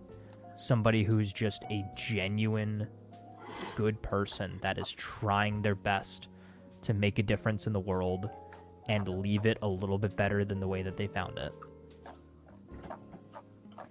I agree. I think like, yeah, no, I think it inspires, and I hope, you know, we're getting a new Superman project as soon as next 6 months from now. Yeah, like, it's coming home, and I think Superman is important. I think he's very, very important. I think now more than ever. And yeah, I hope people kind of take the lessons of this character and what he stands for. I like this comment right here saying, Clark is who he is, Superman is what he does. I think that's a really good analogy. And like, now he gets to be both unapologetically, you know, for the rest of his life. Like, he doesn't have to hide one from another. That's just who he is. And early on, like, I think it was episode 1 and 2, I call it like, I think this season is about acceptance. And I feel like after this finale, that's never been more clear of just, I think almost not even to the characters, but also us, I think, in a way where it's like, no, life freaking sucks sometimes, but it's going to be okay. Life goes on, you know, things change, things evolve. And yeah, I don't know. I just, yeah, no, I mean, I don't even know what else to say at this point. Like, we've kind of gone over all the big stuff. I mean, do we have any kind of like final thoughts? I hate to like come to an end, but like, any things that we haven't mentioned yet? I think just that I still can't believe Lois died first. Yeah. I mean, in a lot of respects, I think it makes sense too. And I think you can also kind of look at it from a perspective of maybe Clark held on as long as he did so that he could be there with Lois as long as she was going to be there. And then once Lois passed, then he was like, okay, now I can kind of start to wind down. Mm-hmm. You know? Because I could not have seen a world... Yeah, I could not have seen a world in which Clark would almost allow himself to leave Lois, you know? No, I know. I like the idea. So, say for example, how he went out, right, with his heart going out. If that happened, we wouldn't have got the daddy moment, right? But I know. I think it would have been interesting to see the kind of the way she would have finished her life. Do you know what I mean? Yeah, the legacy she would have tried to leave. Right. I do think that would have been interesting, 100%. But yeah, I still definitely hold on to that sort of. He tried to hold on as long as he could, and once. Yeah, no, I hear that. I don't hate it. I don't hate it. Yeah. I'm just like, aw. Yeah. No, I know. Or and I in a lot of ways thought it was going to be I thought his heart was going to give out from the, just stress of losing her right in that moment. Yeah, I thought that's how Clark was going to die too. I thought they were going to both just die at the same time. Yeah. Very poetically, but yeah, because he was living on very borrowed time, so that would have been a good way to go as well. Yeah. And he lived longer than double what they thought he was going to live. Like they said about 15, 20 years. He 32 years they said. Yeah. He lived a great life. He got to do all the things he wanted to do. I think I've said it on here before. I would love to someday, not me particularly, but I've always wanted to see a Superman movie around that time as well, where it's like a Superman that has to kind of see the people he loves kind of die, and what does that Superman do? He's a character that lives forever, kind of like the Invincible thing, where it's like, when everyone you love die, what will you be left with? It's I'll be left with you, Dad. That kind of idea of what does a Superman look like when everyone he loves does die? How does he keep his morality? Didn't they kind of address that in the Justice League animated series? Didn't he get teleported or not teleported, time traveled to the edge of time or something like that? Sure. Where everybody was dead and then he came back, obviously, but I feel like that was something that they tackled in there. I could be wrong though. Right. Yeah, I don't know. What a hell of a light conversation we've been having. So light and fun. Yeah. So airy, not deep and heavy at all. But you know what? I think that's some of my favorite conversations that we get to have on the show is when these shows give us these really deep conversations, so we get to relate that back to our own world. Darth, back when we were doing our X-Men conversations, we were like, how the hell is this X-Men cartoon bringing us to the the secret of the universe or whatever? These very deep conversations we were having about that show. Yeah. And we've had a lot on this show too, man. Over the course of the discovered the meaning of life. Yeah, no. Literally. We had some articles that had come out. I haven't read them. Taz, did you end up reading these articles that you sent by? So I've skimmed them. Okay. Especially that first one that I sent you. Very okay. briefly. I can pull it up if you want to kind of give us a rough kind of what you were kind of seeing. I need to share my screen, dummy.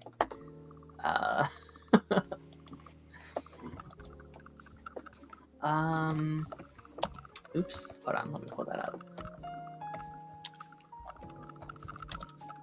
Well, let me know when you want me to kind of stop. So is this the... Yeah, which one is this one? This is the TV line. I sent you two different TV line ones. The first one that I have pulled up is the what and who fans would have seen in future seasons. Okay, let me pull out that one then. I love it as well. One of the great things about this show is how great they work as a team and how naturally they work as a team, and even how real they feel, because they don't always agree, but they can compromise. They can still work together, or like disagree and then come like make an action. Do you know what I mean? Like that whole thing with him trying to keep the boys out of the fight, and then Lois just being, no, you got to stop this. Enough. Right. Like, was beautiful. They don't live in a bubble. Yeah. Yeah. Yeah. Yeah. We kind of didn't even we kind of didn't really even touch on that stuff, but like, yeah, no, like that was kind of like, I think that's such a good drama. Like that's good drama to me, because where like Lois is 100% right. Like if Clark dies, then the boys have to take on this thing by themselves, which they cannot do at the moment, at least. But also, I'm with Clark being like, dog, I wouldn't want my kids to fight this thing either. Like, if I can't handle it, what makes me think my kids who aren't trained are going to be able to do it? Like, I think that's the kind of good drama this show does a lot, where it's like super valid things. Like one of my favorite scenes in the show is from, I think it's from season 1, where it's like Clark and Lois are having this argument where she's just like, no, Clark, you're right, but I'm mad at you, and I have to stay mad at you for I can go yell at Jordan, and I love you, and I'm just going to go now if we don't fight. And it's like, that is so good, because it's this real life marriage shit that every marriage goes through, no matter if you're Superman or if you're Billy Bob Brown that lives down the street. Like, everyone has these core things. I don't know, I love it. Was this the one that you were talking about, Taz? It is not, but we can start on that one. We can start with that one. I have to say, literally, quickly, like the first. Go ahead. When that scene came up and it wasn't the last shot, I did say to myself, thank God he didn't get everything right. Thank God it wasn't 100%. Just 95. Only 95. Thank God. Do you think Martha made this? Ooh, good question. That seems like something Martha would have in her kitchen. Yeah. I am going to have to go, though, unfortunately, because it is 3:11 and I've got work tomorrow. Okay, buddy. Thank you for talking with us. Right. Do you have any final thoughts before we send you off here? Just that we should be spreading this show like the gospel and getting as many people to watch it as humanly possible, so that we get, you know, potentially more of them, you know. Yeah. I love it. I love the whole show. And they are the best versions of these characters, and they've just, every level that they've come to, they just keep surpassing and got better and better and better. And yeah, they gave us their best and worst moments, you know, and I was here for all of it. So yeah, thank you for having me. I'll see you all next week. Thank you for being here, and thank you for being, you know, with us on this journey for the last 10 weeks, and, you know, the journey for season 3, and it's been an honor, my friend, and we will see you next time, man. Thanks for being here. Right, thank you. Right. See ya, buddy. Alrighty. Okay, let's dive into this. Yeah. So, first couple of questions here. Scroll down a little bit more. Let's see. So, they're asking about who they wanted to see in, or who we didn't see in the finale that they would have wanted to see. And one of the showrunners was talking about Tal-Rho, obviously. Todd Helbing chimed in and said Dylan Walsh back as Sam Lane. Yeah. As well as bring in Lucy Lane as well. I thought that would have been pretty cool. And then they also mention Pia and Mateo. So I think that those would have all been great characters to see in the finale. I think out of all of them, Tal-Rho and Sam Lane would be my top 2. But I think if any of these other characters would have shown up, it would not have been out of place whatsoever. No, I think, like, I am so happy that Mateo was able to, or not Mateo, I'm sorry, Mannheim was able to come in for these 2 episodes. Yeah. Like, I didn't think I needed it, but having Bruno there, like, it was great. I kind of think like he made these last couple episodes. Like I think he actually like really his did. themes. Yeah, like I think his themes and his like what he kind of stands for is exactly what kind of the show stands for. And I'm so happy they were to kind of again bring almost every single storyline in the show full circle. Like it feels like every kind of theme and thing they set up. That's very like I think that's the benefit of having such a short show with short amount of seasons, where it's like look at Flash or Arrow and how many like plot lines they dropped over the years that they just never went back to. I feel like there's been none of that in Superman and Lois. Like I think they did everything that they ever set up. Yeah, and we talked about it the last time, but going back even onto the Doomsday side of things, like they teased Doomsday the first time that Bizarro showed up, is we thought he was Doomsday, and then we had that whole season with him as Bizarro, and then he dies, and he comes back as Doomsday, and then in the end he kind of dies as Bizarro again, which was great. You're right, yeah. I think, and then for the most part on that one, talking about just like the cameo of Bitsy's husband as grown-up Jonathan and things like that, just definitely something that's worth a read if you're interested in kind of like the showrunners breaking down all of the behind the scenes stuff. But if you swap to that last article, it talks a little bit more in depth about things not necessarily that were in the show, but things that we could have seen if it were to have continued. And I think that that's really the only place of speculation now, is like, what would the show have looked like if we were to go beyond? Gotcha. Is this the one? Not that one. The very first TV Line article that I sent you. Did I get another one? Hold on. I can resend. I only saw the two, so like maybe I just I can resend. Yeah, no, I can resend it if you want me to. Okay.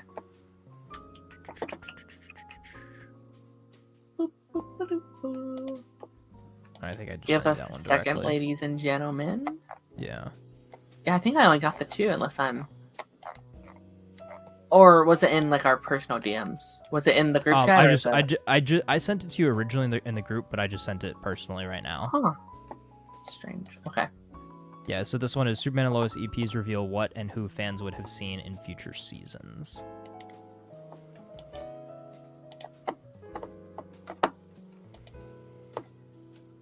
There we go. This one? Okay. Yeah, that's the one. That's the one. So let me know when you want. Big one. Yeah, we can stop it right here. So big one. If we went on for a couple more seasons, we would have really explored Brainiac helping Tell's TV line. The iconic DC character, playing with Superman and Lois, would have done more cool, traditional Brainiac stuff with him. Okay. That was the big thing. Yeah. That was the big thing. I mean, we kind of already been theorizing that for a little bit now, where it's like, it seems like Brainiac is something they wanted to do. It seems like potentially Darkseid they wanted to do. There's definitely a lot of storylines set up. I would say set up this season, back but like as well. He's mentioned again in this one as well. Cool. Yeah. I think it would have been funny if Tal would have showed up with Bizarro World Lana to Lana and John Henry's wedding. Imagine having an alt version of yourself at your own wedding. That'd be weird. Yeah.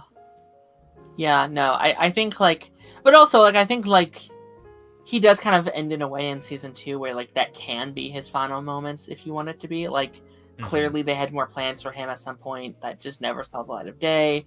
But like him kind of being able to live by himself in another world, it's always been my headcanon that he kind of becomes like a Superman of that world, or like a new Superman now that Bizarro Superman's gone.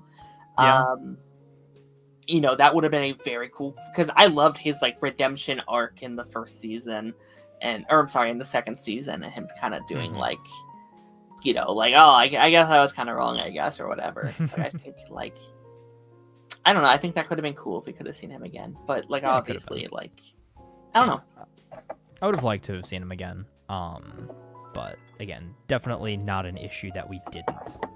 Not too much in that one, but just literally is that Brainiac quote, and then they talk about Tao a little bit, and then also kind of say basically it came down a lot to time and money, and those are the two big restrictions on their side. Was it's a 10-episode season, and they're already cutting corners budgetarily with not having certain characters who are mainstays on the show in there as much as they would have liked. So it would be even harder to bring back bigger name guest actors.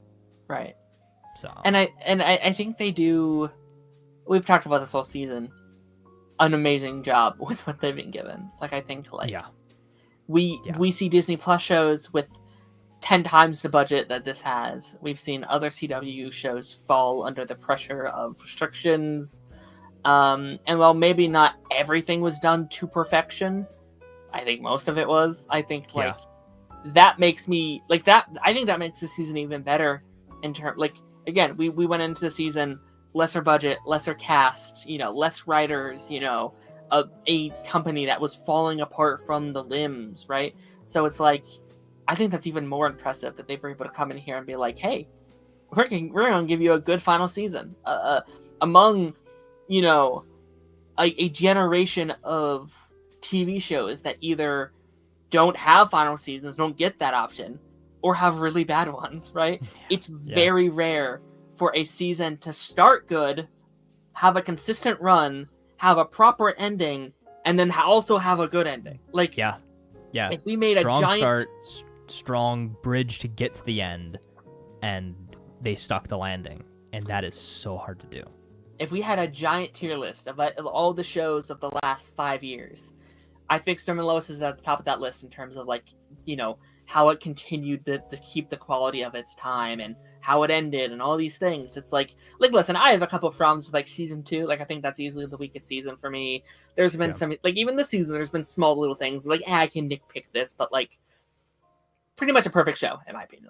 It's probably, I don't know. I right now I do my giant TV show tier list every year. I had it in A previously. This season may have boosted it up to an S for me, just in terms of I think S for Superman.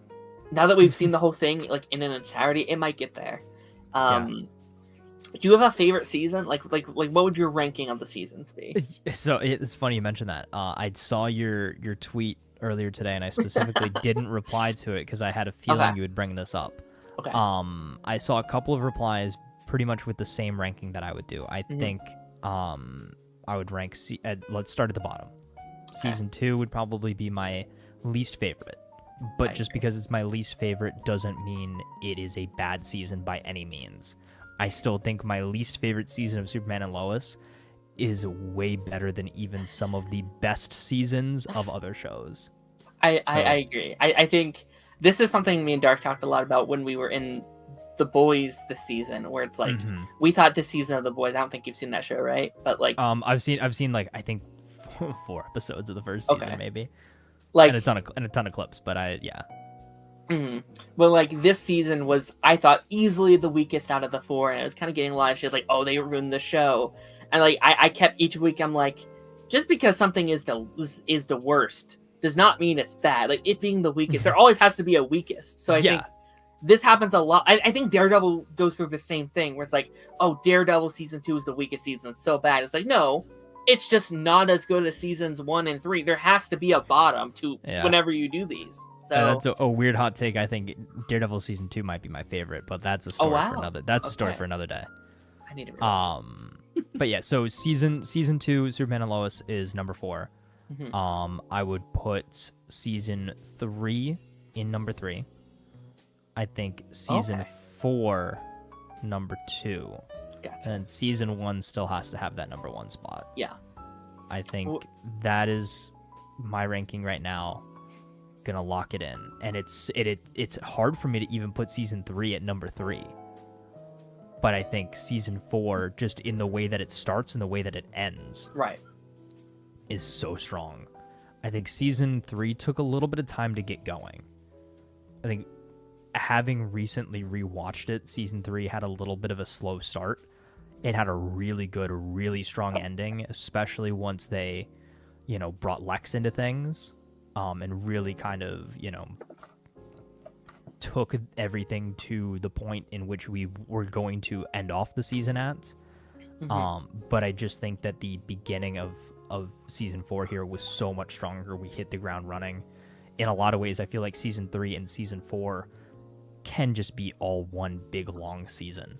They complement each other really, really well. Like I don't think I'll get around to it, but I would like to rewatch Super and Lois sooner than later, because I think, like, especially after this final season, because I do think this final season complements season 1 in so many ways, season 2 in many ways, and I think this really is like a sequel to season 3 in terms of like the stuff with Bruno and the stuff with Pia and the stuff with Lois's cancer and like all these setups. Like, I wonder what that 7th season 1 looked like, because there is so much setup here. I know, it's just like so good. I almost wonder if we would have had another Lex confrontation at the end, is we would have maybe say season 5 is Brainiac, season 6 could have been, I don't know, like something random, like War World or something, just like do something out of the ordinary. Or maybe that's where you bring in your new gods and dark side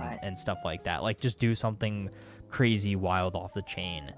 And then season 7 is like Lex does like a prison break or something, like he gets out and he's even more of like on a vengeance than he was before, and maybe he, like, I don't know, finds a way to access the multiverse and like brings in something from the like there he brings in like the big bulky like Injustice Lexo suit and like, oh god, I don't know, like something random like that. But I feel like that's kind of the course that you would have gone. You would have had a lot of characters come back in. John and Jordan obviously would have been growing in strength and in power. I think Lois would have most likely, I don't know, maybe expanded the Gazette into something that could have rivaled the Daily Planet. I think that would have been a really cool trajectory for her. Or maybe even ultimately own the planet.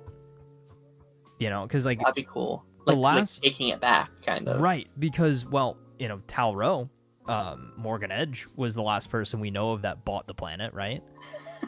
So maybe he comes back and he's like, "Hey, Lois, I'm gonna give you your Daily Planets back." I think it's really tough to like theorize, and I think I'll probably do a post on Twitter in a couple of days, just asking people like, "Hey, where do you think things would have gone if we would have got the full run?"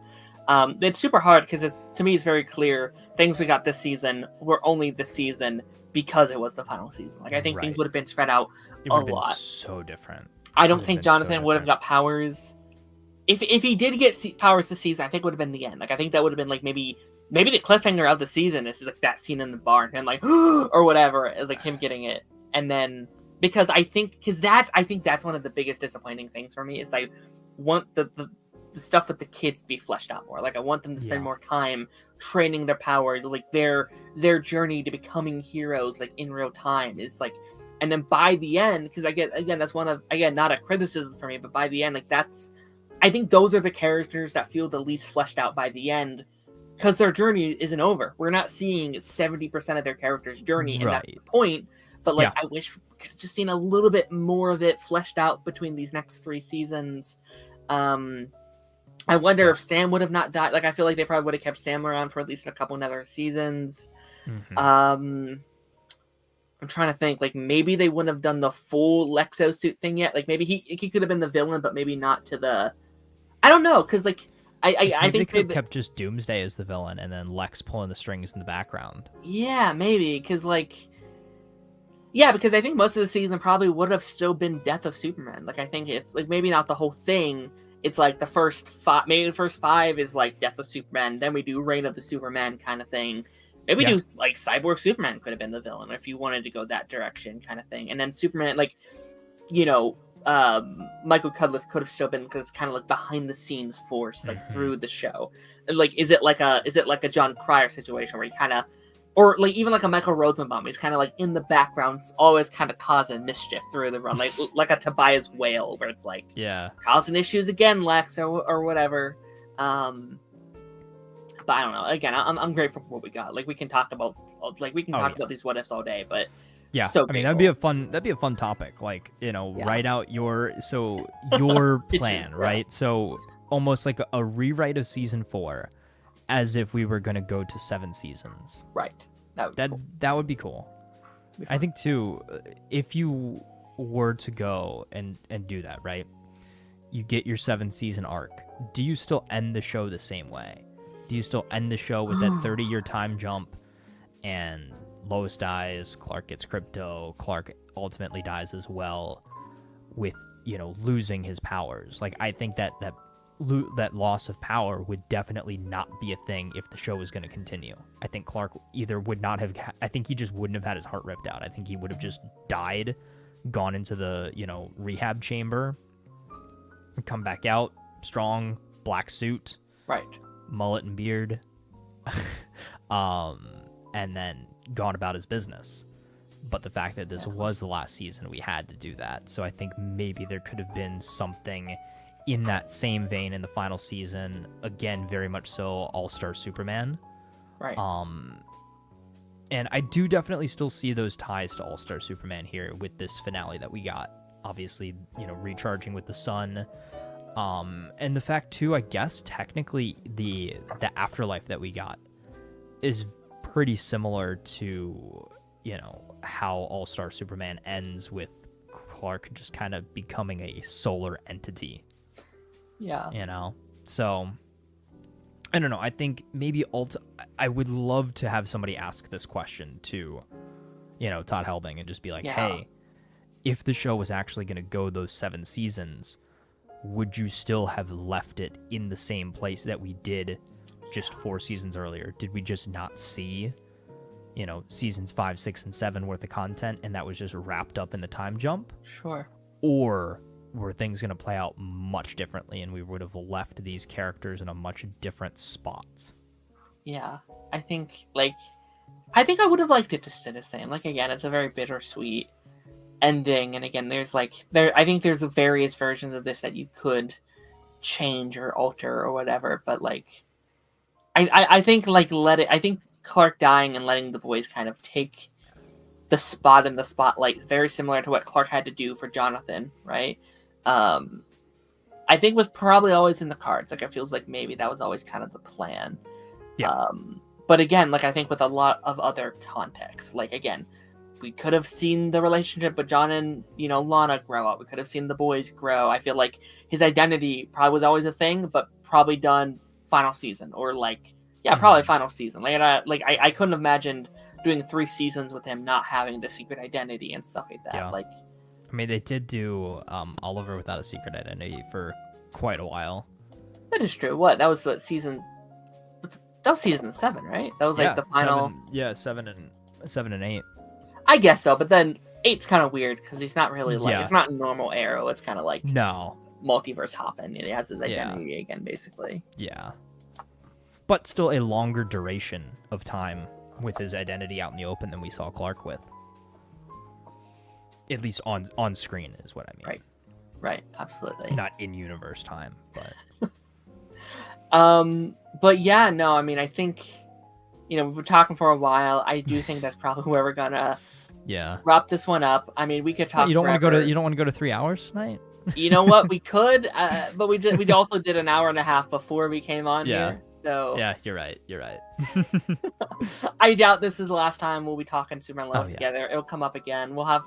Maybe we'll have to do something over on the pipeline that's favorite episodes or something to do with Superman Lois. That could be fun. Oh, yeah. Taz, I mean, obviously you talk a lot about Superman Lois on your page. Where can people find you? What do what you working on? What you trying to shout out and stuff like that?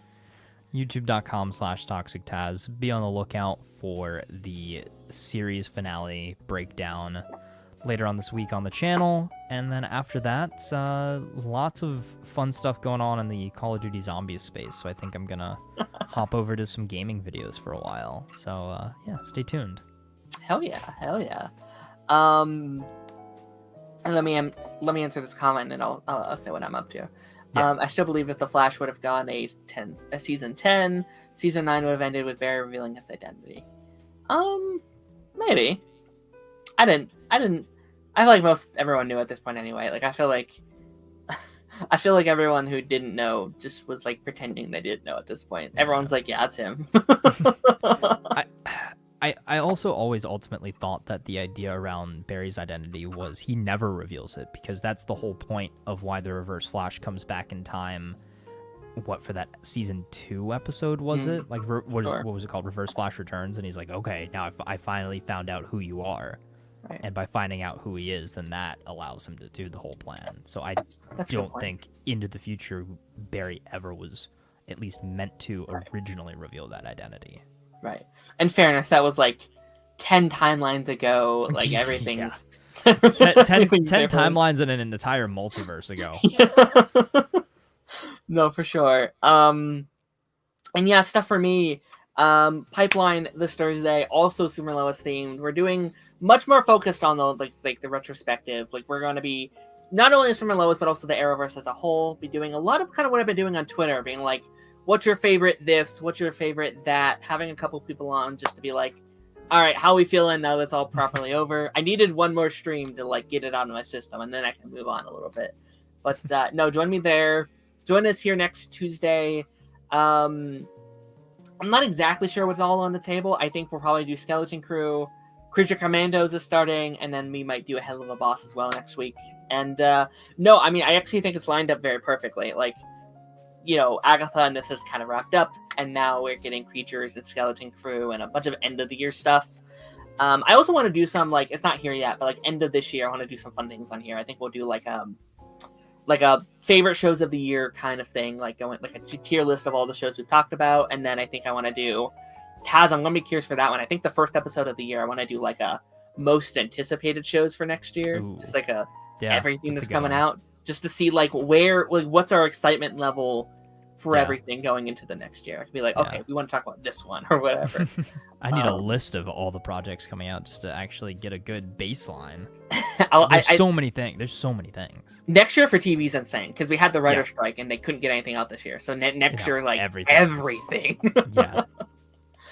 But yeah, guys, thank you so much for watching. Again, thank you for the journey over the years. Like, again, this has been what my channel has been known for. Like, whole reason I started YouTube was Arrowverse DC TV stuff. We'll be talking to Taz right now, Taz. I wouldn't be talking to Taz right now if it wasn't for these shows. I wouldn't be on YouTube. Wouldn't know all these amazing people. And yeah, guys, we will see you guys later. Bye bye. It went by way too fast.